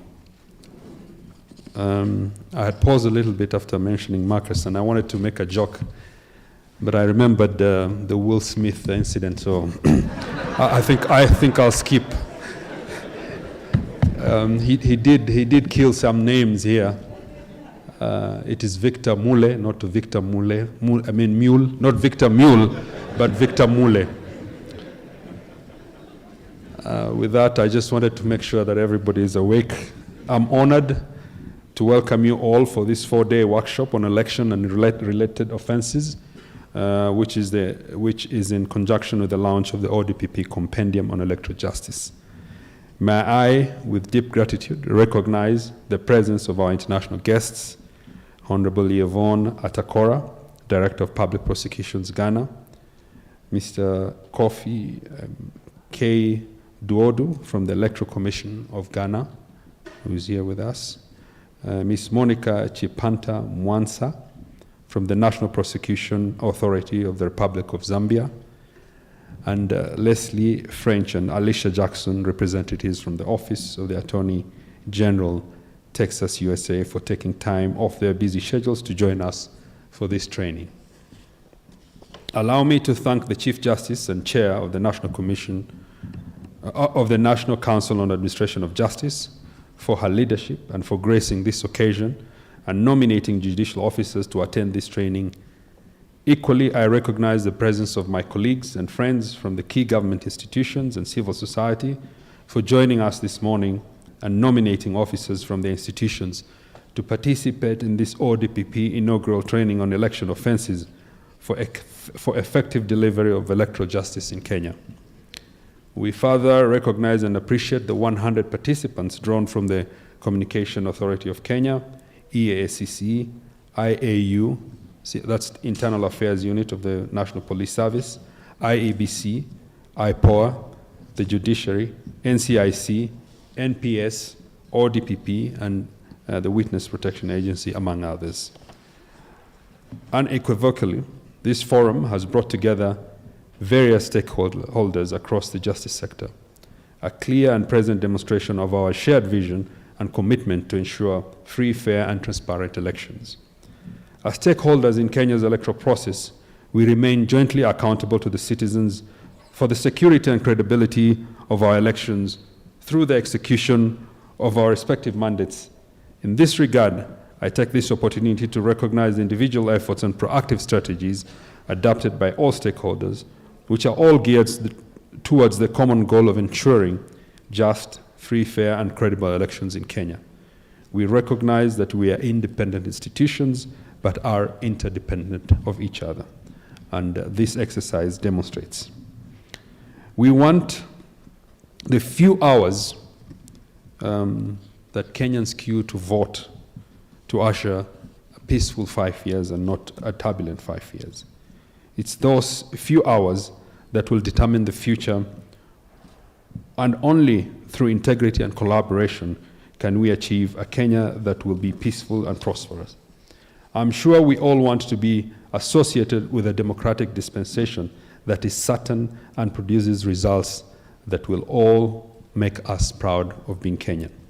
To this end, as part of our commitment to ensuring elections are conducted in a free and fair manner, the ODPP developed the recently validated Compendium on electoral justice that we are privileged to be launching today. And this compendium is not only for prosecutors, but it is there to be used by all of us who will be in the criminal justice system, as it outlines authorities, laws, and practical exercises that will help us make decisions that bring about a just and free and fair criminal justice system. The development of the Compendium on Electoral Justice was informed by an analysis of the cases handled by the ODPP emanating from the past elections, which identified the urgent need for a paradigm shift in the prosecution of electoral offenses. The Compendium is therefore intended to address identified gaps and ensure consistency, accountability, transparency, and integrity in the investigations and prosecutions of electoral and related offenses. In addition, The Compendium has incorporated progressive concepts, elements, and principles of international criminal law, such as command and superior responsibility, where the commanders and superiors are criminally responsible for crimes of commission or omission by their subordinates, especially by failing to take necessary and reasonable measures in their power to prevent them or to punish the persons responsible. It also incorporates the tenets of the Rabat Plan of Action on the prohibition of advocacy of national, racial, or religious hatred that constitutes incitement to discrimination, hostility, or violence, essentially highlighting the elements of hate speech offenses. As administrators and ministers of justice, I am confident that these principles will promote respect for human rights and the rule of law in the delivery of our respective statutory mandates, which are anchored by the Constitution of Kenya. Today's training consists of carefully thought out themes intended to tackle the questions that raise doubt in our services and erode trust in the electoral process. It is envisioned that the lessons learned and expertise shared will inspire and strengthen the collective effort of all criminal justice actors and stakeholders to protect the rule of law and our fundamental rights and freedoms during this electoral year. More programs under the NCIJ, under the stewardship of the Honorable Chief Justice, will also be rolled out to build on this foundation that we started. Allow me to convey my sincerest gratitude once more to all the experts and guest speakers present for their commitment and invaluable contribution to ensuring the success of this workshop. And in the interest of time, in conclusion, may I express my sincere gratitude to the Attorney General Alliance, AGA, for their unwavering support to the ODPP, and further acknowledge our partnership with the Kenya section of the International Commission of Jurists. Honorable Chief Justice, the AGA has helped the Office of the Director of Public Prosecutions in quite a number of programs, including what Mr. Marcus had outlined, the mentorship program where we took 6 individuals from the ODPP to Washington, D.C. to work with the Attorney General of the State of Washington. We are undertaking quite a number of capacity building programs within the Prosecution Training Institute, and they're also helping us in infrastructural upgrades within the Prosecution Training Institute. We also work very closely with the ICJ, and we were happy that they were able to support us to come up with this compendium. I wish to once again thank Madam Yvonne and Leslie and her team for coming all the way here and sharing their experiences and international best practices. We have also tried to focus on regional practices, and hence we have the Electoral Commission member from Ghana and also from Zambia, because we think solutions can also be gotten from Africa itself. So thank you very much for coming and gracing this occasion. Finally, at the ODPP, we are committed to ensuring that the perpetrators of electoral offenses are prosecuted and punished to the full extent of the law. We remain conscious that no meaningful fight against these crimes can be won without cooperation with our stakeholders, and hope that we shall build strong partnerships going forward. I wish you all candid, honest, and fruitful deliberations during these training workshops. Thank you, and God bless you all. Sorry, I had to read this quickly because, Honorable CJ, I have another engagement at State House. Hopefully, we'll still be able to make it.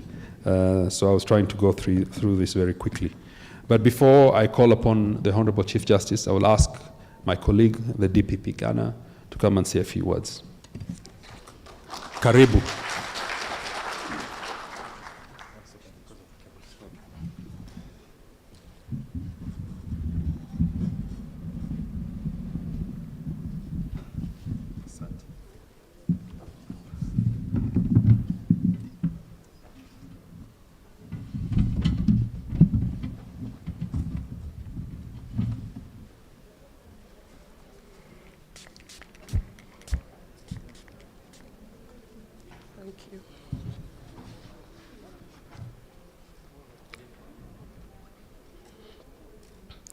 Her Ladyship, the Honorable Chief Justice and President of the Supreme Court of Kenya, the Honorable DPP, Chairpersons of the National Cohesion and Integration Commission, and the Chair of the IEBC, invited guests, heads of independent commissions, executives of ICJ, representatives from Zambia, from Texas, USA, executives of the AJA, permit me to adopt the other existing protocols. I express my gratitude to the Office of the Director of Public Prosecutions for inviting me to join you in this 4-day training program. I bring you very warm greetings with the assurances of the highest consideration of the Attorney General of the Ministry of Justice of the Republic of Ghana, who is my boss. Kenya and Ghana, as you all know, have had long relations since pre-independence on our shared colonial struggle of our first presidents. Thankfully, the friendship between the two countries have blossomed over the years. The holding of elections in some developing countries, including Kenya and Ghana, invokes considerable apprehension. What accounts for the apprehension is the fact that the democratic system of governance is still fairly young in sub-Saharan Africa and in our countries. I want to take this opportunity to share the experience of my country, Ghana, which has some history of election preparedness and prosecution of electoral offenses. From the onset, the systems and institutions, such as election regulation bodies, law enforcement, and judicial actors set up to regulate the electoral process, have, to a large extent, executed their mandates efficiently. I am pleased to know that Kenya has also gone far, and you have built on your experiences and leveraged on that experience over the years. Indeed, Ghana has experienced 8 successful presidential and parliamentary elections held simultaneously since 1992, after a long period of military rule. These elections have alternated governance between the two main political parties in Ghana, which are the New Patriotic Party, which is a ruling government now, and the main opposition party, which is the National Democratic Congress. Ghana has also witnessed the peaceful adjudication of 2 election petitions, one in the year 2012 by the New Patriotic Party, and the second in the year 2020 by the National Democratic Congress. The people of Ghana, with the assistance of international partners, have taken deliberate steps at ensuring the continued successes of the electoral process, albeit with some challenges, which I hope to share during the 4-day training program. A number of institutions have been set up to systematically educate Ghanaians, settle disputes, and firm up the entire electioneering process. The people of Ghana have since 1992 chosen peaceful elections over the destructive consequences of electoral violence. So we have key stakeholders in the election process, such as the Electoral Commission, law enforcement agencies, such as you have here, the Prosecutions Division of the Office of the Attorney General, and the judiciary, who have all played effective roles. The electoral process itself and events after the elections have been guided by well-laid-down laws and guidelines. The National Peace Council, established in 2011, is similar to what Dr. Kobia chairs here.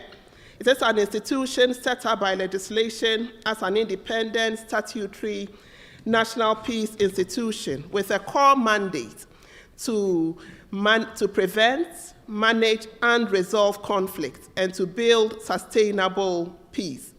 The National Peace Council in Ghana is especially active during the campaign seasons, during elections and post-elections, and deals with hate speech as well. We have civil society organizations which have also played key roles, some of them specifically targeted at ensuring peaceful and credible elections. The major one is the Coalition of Domestic Election Observers, CODEU, a prominent electoral observer group in Ghana, which has the objectives of promoting free, fair, and transparent elections, preventing electoral fraud, and enhancing the credibility of electoral outcomes. They have been able to live up to this mandate. The media in Ghana has also played a key role in ensuring peaceful elections in Ghana. Mindful of their power to influence the populace, the media has over the years focused on ensuring accurate election reportage, devoid of opinions that heighten tension, devoid of hate speech that cause fear and panic within communities. Media houses that report issues that heighten tensions are immediately reported to the media regulatory bodies, such as the National Media Commission. We have had international partners who have collaborated with Ghana in the conduct of peaceful elections. And one such outcome is the publication of the Ghana Manual on Election Adjudication, which is currently in its 4th edition. I wish briefly to mention our electoral offenses and the criminal justice sector. The main institutions that play a role in the prosecution of electoral offenses in Ghana have been the Parliament of Ghana, law enforcement agencies led by our Ghana Police Service, the judiciary, and my office, the Public Prosecutions Division. We are guided by the 1992 Constitution, the Criminal Offences Act, the Representation of the People's Law, 1992 PNDC Law 284, the Public Elections Registration of Voters Regulations, 2016 CI 91, as amended. Together, these laws criminalize virtually every electoral offense, from political party primaries to post-election activities. The law enforcement agencies ensure compliance with laws during elections. Before the election period, the police service engages in training of officers in strategic election crisis management. They gather intelligence that help reduce any possible threats before elections and work with other security organizations to improve security and prevent any acts that could possibly undermine the election or undermine the country's stability. The police in Ghana also undertake campaigns to educate Ghanaians ahead of the elections by actively engaging the populace as well as the political parties. There are a number of fora where the police engages all political parties, and these are strategic meetings aimed at dispelling any tension. Most importantly, during and after the elections, the police immediately investigate electoral offenses, and they do so expeditiously. The police service will then receive instructions from the Director of Public Prosecutions as to the prosecution of the offenses.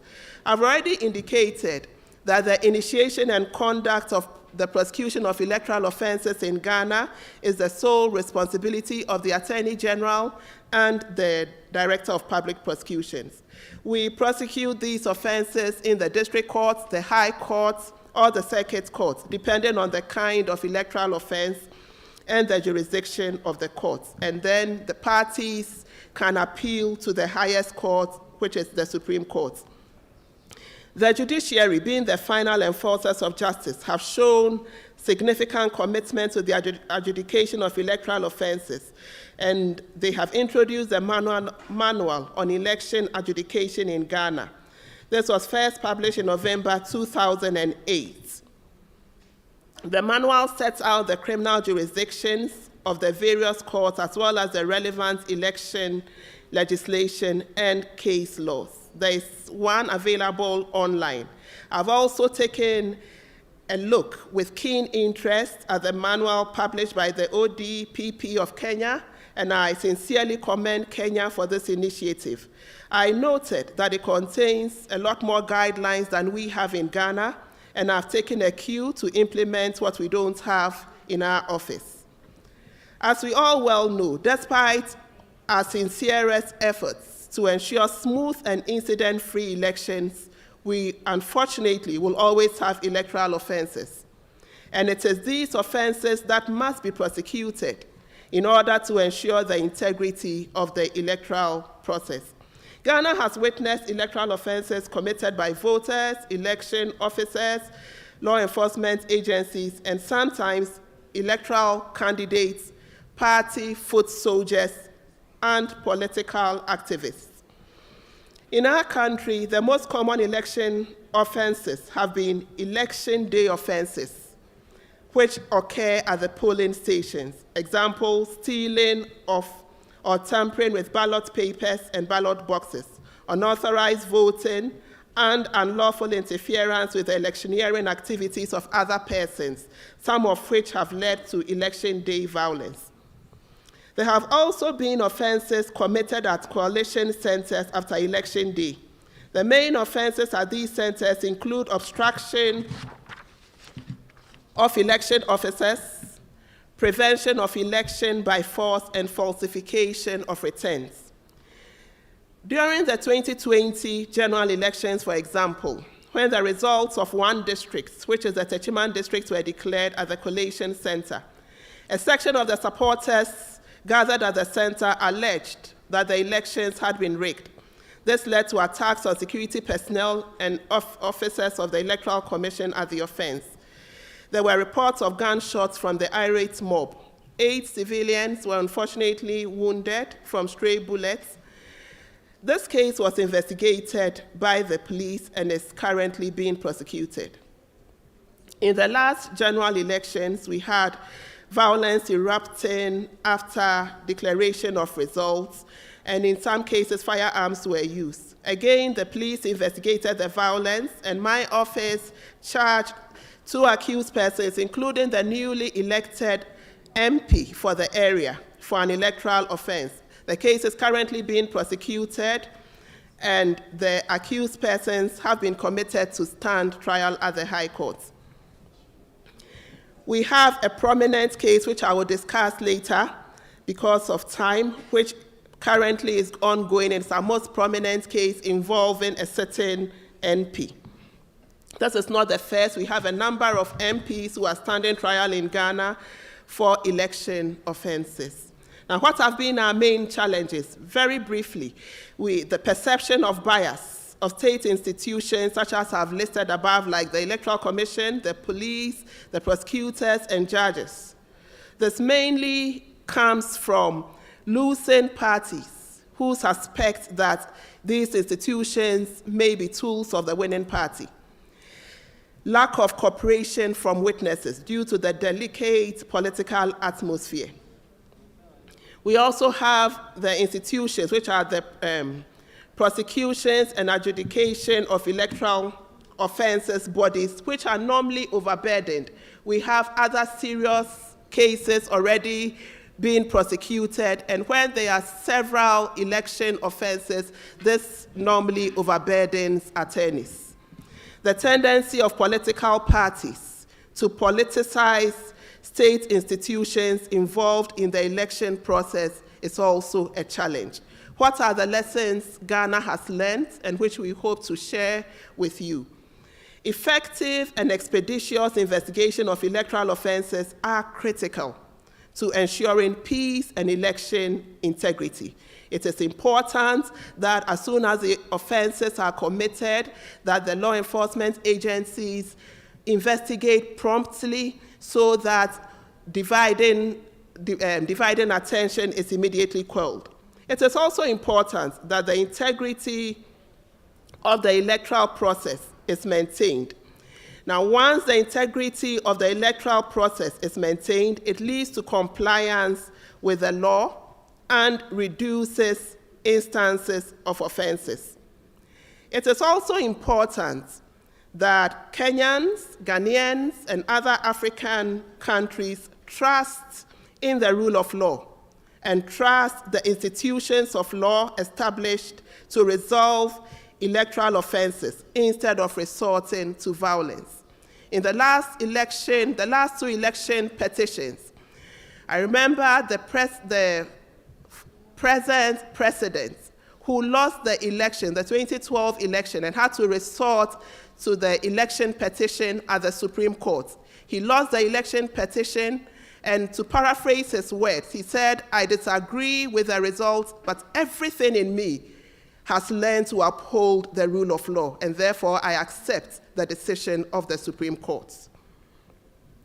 It is important that the witnesses are educated, and witness protection is also ensured because it is essential for successful prosecution of electoral offenses. A strong judiciary is the backbone of peaceful elections. I wish all of you the very best in this training, and I look forward to fruitful deliberations in the coming days. It is my expectation that Ghana, Kenya, and all the countries represented here, through sharing our experiences, will learn from one another and enrich our election petition. Asante sana.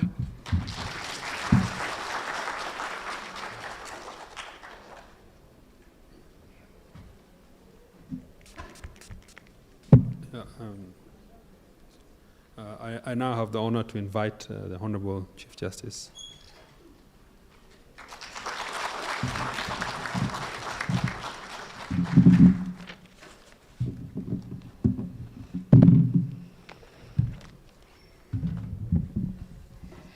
Thank you very much, my brother, the Honorable Mr. Nordin Haji, Director of Public Prosecutions. I wish to recognize all the distinguished delegates here, coming all the way from Texas, from Zambia, the Honorable Ms. Yvonne Atakora, all the colleagues here, the chairs of the independent commissions, the NGOs, the honorable prosecutors. Good morning. Good morning, Good morning again. Salam alaikum. I come from a community where we connect through greetings. We take greetings very seriously, and we take offense if people do not greet us back. And the prosecutors here know they have prosecuted such offenses. So allow me to recognize in a very, very special way this training and thank the Honorable DPP for bringing such synergy together for us to prepare ourselves on how we can ensure we have efficient and effective prosecution of election-related offenses. Allow me also to congratulate you in a very, very special way for launching the Odpp Compendium on electoral justice. I've just perused through the manual. It's very, very well written. And I thank all of you who have supported ODPP to come to this level. Indeed, the judiciary welcomes this development, as it is evident that the institutions involved in electoral justice are all actively working together towards ensuring that we are prepared, that we are collaborating with each other, to ensure we undertake our functions optimally during the 2022 election cycle. Listening to everybody speak, I'm so encouraged that we are all reading from the same scripts. All the actors in the electoral process are talking about engaging with each other. The judiciary, the ODPP, and other agencies to pursue justice in the discharge of our functions and our mandates. It is always crucial that our institutions should be reading from the same script, given that we are both pursuing a shared constitutional vision of having an electoral system that is transparent, free, and fair. Thus, we view the participation of the judiciary in this workshop as providing an opportunity for our institutions to work together. When I also listen to politicians, it amazes me, everybody talks about peace, peaceful elections, peaceful coexistence, reminding ourselves that we have only one country, Kenya, from Rocky Chogio to Marindi, or from Busia to Dadaab. We belong to this Kenya and we have nowhere else to go. But then, why do we create tension? Why do we create hatred? Why don't we ask ourselves to do to the other what we would like the other one to do unto ourselves? And even for us to speak to our people who come to our meetings, why do we endanger them when they come to our meetings? One of the main postulates of a democratic society is the conduct of a peaceful, free, and fair elections, which are perceived as legitimate by the public and stakeholders in the electoral process. The fair, efficient, timely, and effective settlement of electoral disputes is a crucial component of achieving the goal of having a successful electoral process. The previous speakers have mentioned that the judiciary owns the last of the weaker parts of the chain in this electoral justice, because we are the ones who pronounce whether the election was free, fair, credible. Therefore, we rely on the IEBC to do their work properly, and have been so encouraged because we've been working with the IEBC to train the judiciary on how to effectively deal with these disputes. And as we train them, I always tell them, my heart pumps because I was a trial judge, and the person I feared most was the returning officer, because this is the one who is given the inherent power to declare who is the winner and who is the loser. And what goes in that certificate, it doesn't matter whether it is his own wish to just write anybody the winner. And then they tell you go to court. Which court? When you know you have to pay 500,000, first of all, to file a petition. You have to pay maybe $1 million or $2 million to a lawyer. So I always tell them, as you're training, please remember to remind the returning officers to do their work according to the law, and to be reminded of the electoral offenses that ensue if you must breach that law. And for people to understand, the laws are there to serve us. And when you commit an offense, you're actually committing an offense against the people of Kenya, against the nation, against the Constitution. So do your work and do the right thing. The legitimacy of the election dispute resolution process depends or rests in the part on the objectivity and impartiality of the dispute resolution mechanisms, because if somebody has been wronged, they must find a remedy in the courts. It is only when citizens and stakeholders view the electoral dispute resolution process as legitimate, transparent, and responsible that they will be willing to submit to the established mechanisms. Given the complexity and sensitivity of the electoral disputes and their implication to state stability and peaceful society coexistence, all the successful stages of the NDR process, running from the pre-election to the post-election stage, must be carried out in a manner that garners the trust and confidence of all the stakeholders and the public. And for this, all our eyes are on the IEBC. It is out of this reality that election preparedness by all the institutions involved in the managing of elections and those involved in electoral justice becomes crucial. Thankfully, under our Constitution of Kenya 2010, and even the previous one, as weak as it was, it gives each one of us one vote. The Elections Act, the Electoral Offences Act, the judicial resolution of election disputes at the pre-election and post-election stages have all become a central pillar of our electoral framework.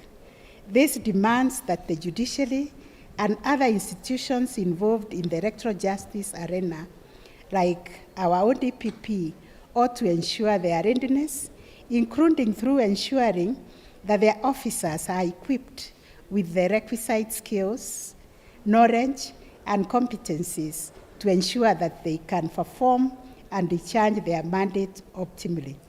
I'm really encouraged by the comparative experience that is brought in this room from Ghana, from Zambia, from Texas, and from other jurisdictions that will enrich our participants here to be able to deal with these cases of electoral offenses and to give confidence in our electoral processes that no one is above the law. Whoever commits an offense will be dealt with firmly and with fairness and justice. The confidence in our electoral justice system is key, given that in its absence, the public might resort to extrajudicial means of settling election and election-related disputes. However, that public confidence can only be earned through deliberate effort to ensure that our institutions function efficiently and effectively. We can only do this by mounting very robust election preparedness initiatives, including trainings like this. We will soon also ask for a training to be mounted for 120 special courts that we gazetted in the judiciary to deal with electoral offenses, because we must continue to read from one script.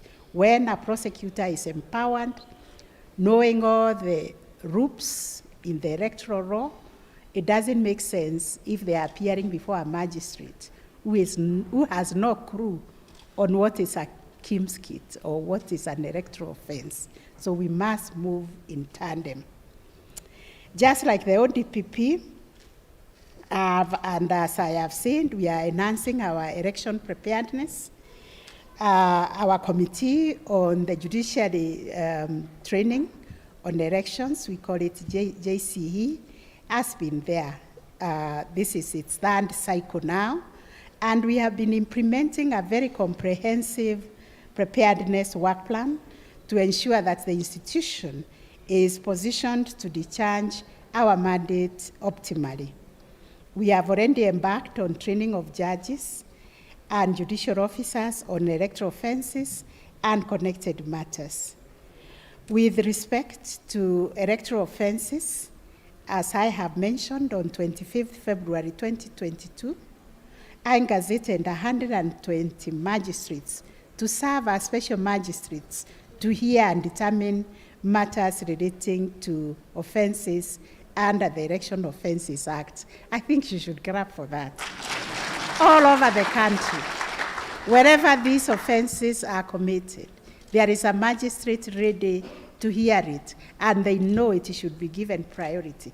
And when prosecutors appear, remind them this is a special jurisdiction requiring special attention. This case must be completed within the shortest time possible. And this will enable our expeditious disposal of election offenses matters that come to courts. We will soon be mounting also a training for them, and I am certain we'll receive the same support that Odpp has received from our very, very dear friends and partners who have walked this journey with us, AGA Africa, ICJ, and all. In addition to this, I also wish to point out that in February, I issued a directive to magistrates handling hate speech matters under the National Cohesion and Integration Act to finalize all pending hate speech matters within 4 months from February. I hope that we will get the cooperation of the ODPP and the investigating agencies, being the NCIC and the police, to deal with expeditious and disposal of these hate speech matters. Because as the judiciary, we sit there waiting for evidence to be brought by the police and the prosecution to be carried out by the ODPP. So we would be helpless without your support and cooperation. We are also working on a plan of operationalizing hate speech courts in the hotspot areas to ensure that they are ready all the time to hear these matters. In conclusion, I see this collaboration between the judiciary and all the other agencies. We have worked together indeed as the NCIJ. In all other matters of criminal justice, we are trying to see how we can be more effective. I do not see why our criminal cases take years to conclude. I've just visited the United Kingdom, and I was so impressed at the way they finish every criminal case. It doesn't matter how big it is or how small it is. No criminal case remains in trial for more than a year. This is because when the investigating officer completes their work, they record the witnesses' evidence, the prosecutor takes up the matter. When the matter is given a date, it is given day to day until it is completed, and the judge or the magistrate retreats to write that particular judgment before they embark on another. So this is something we need to emulate to see that our criminal justice system is not undermined by the delay and by cases taking forever in the trial. This, I believe, with my brother, the Honorable DPP, is achievable.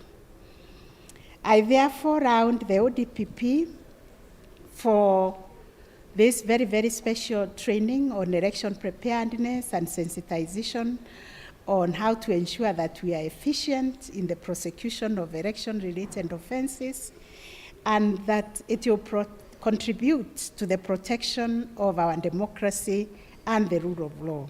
We have had experiences from Ghana, also a very young, volatile democracy, just like ours, which we need to nurture, because it belongs to all of us. This country belongs to all of us.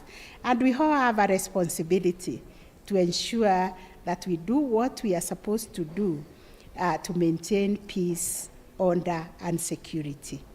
I'm certain that the training will enable efficient and effective prosecution and determination of election offenses.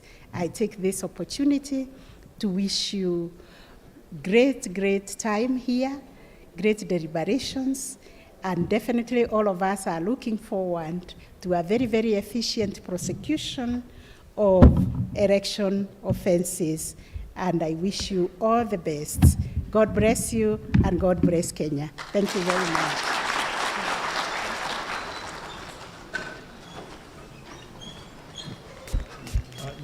Ladies and gentlemen, it's now time to have the official launch of the Compendium. The Honorable DPP will escort the Chief Justice and the guests here, our distinguished guests. Please, Madam DPP.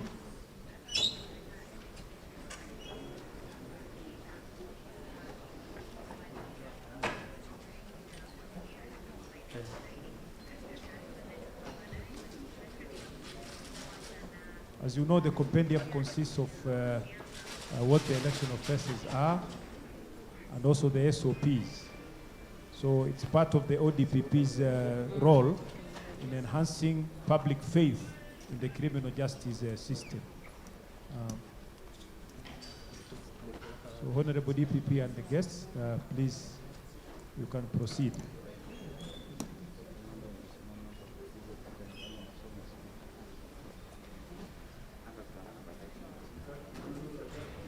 A round of applause, please.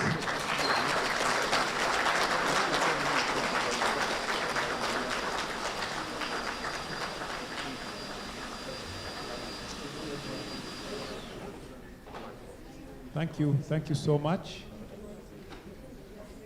We are now going to have a photo session. Maybe the principals can take one very quickly here, and then I'm going to ask you, honorable guests, to come on stage here, right next to where you are seated. Reverend, maybe you need to take one. Just stand next to her ladyship. Madam Makori. Yes, please. Very quickly, members of the press, so that we can ask our guests to come next to where they were sitting. Now, that is for the principals. That is the first session of the photo session.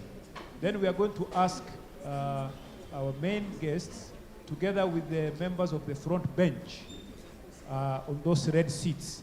They will join them later here for a photo session. And then the third session will be for all of us. We'll be going outside there on those steps somewhere there. They will show us where to stand so that we can take now one big group photo. I think iko sawa hii sasa. Let's allow our guests to come here. Please, Honorable DPP and your ladyship.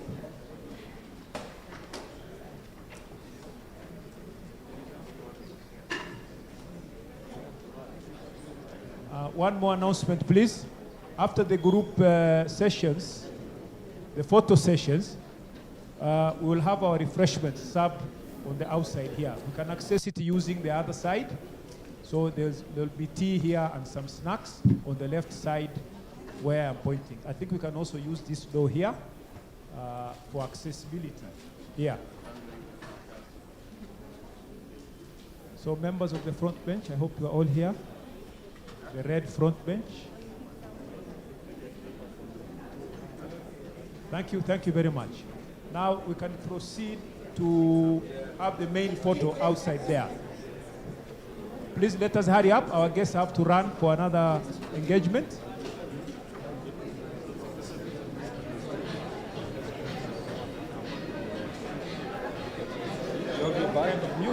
I think somebody picked it for me. No, it's okay. It's with the COS. Don't worry.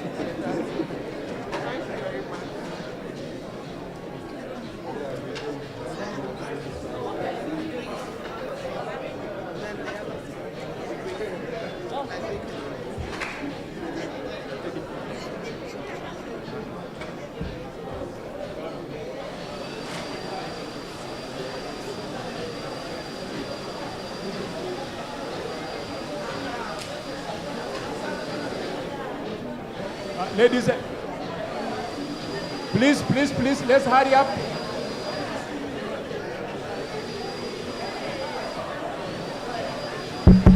Let's hurry up, please. Let's hurry up, ladies and gentlemen, to allow our DPP and the Chief Justice to go to another engagement. Mr. Solomon, pleasantries later on, please. Let's go for the photo session, please.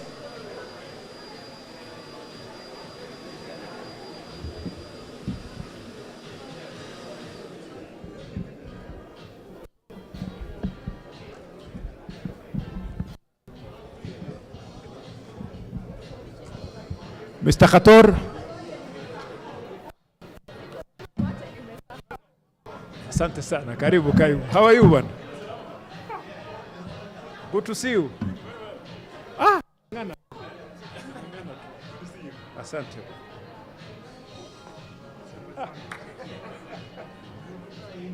Hurry up, tune in. Huh? Love it, man. When I see guys like you,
behind the mic.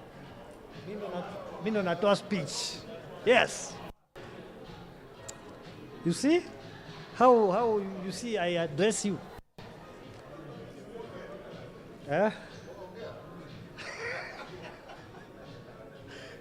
These things are supposed to be like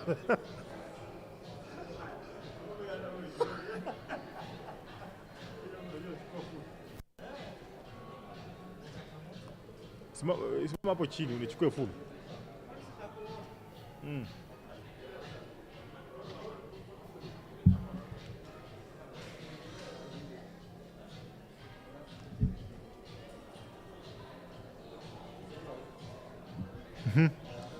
Wakurugenzi.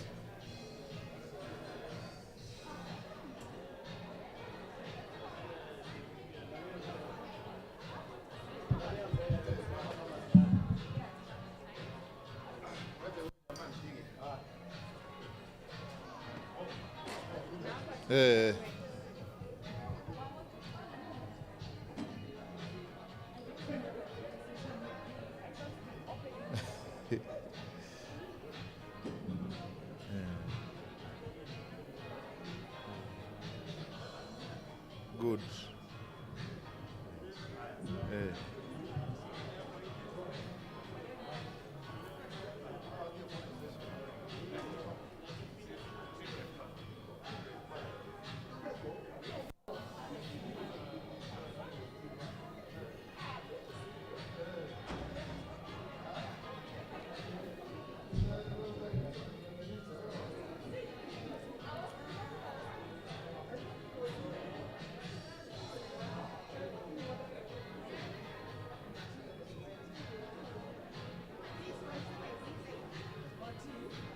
Sawa. Yatosha hiyo.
Test 1 2 1 2 1 2 1 2.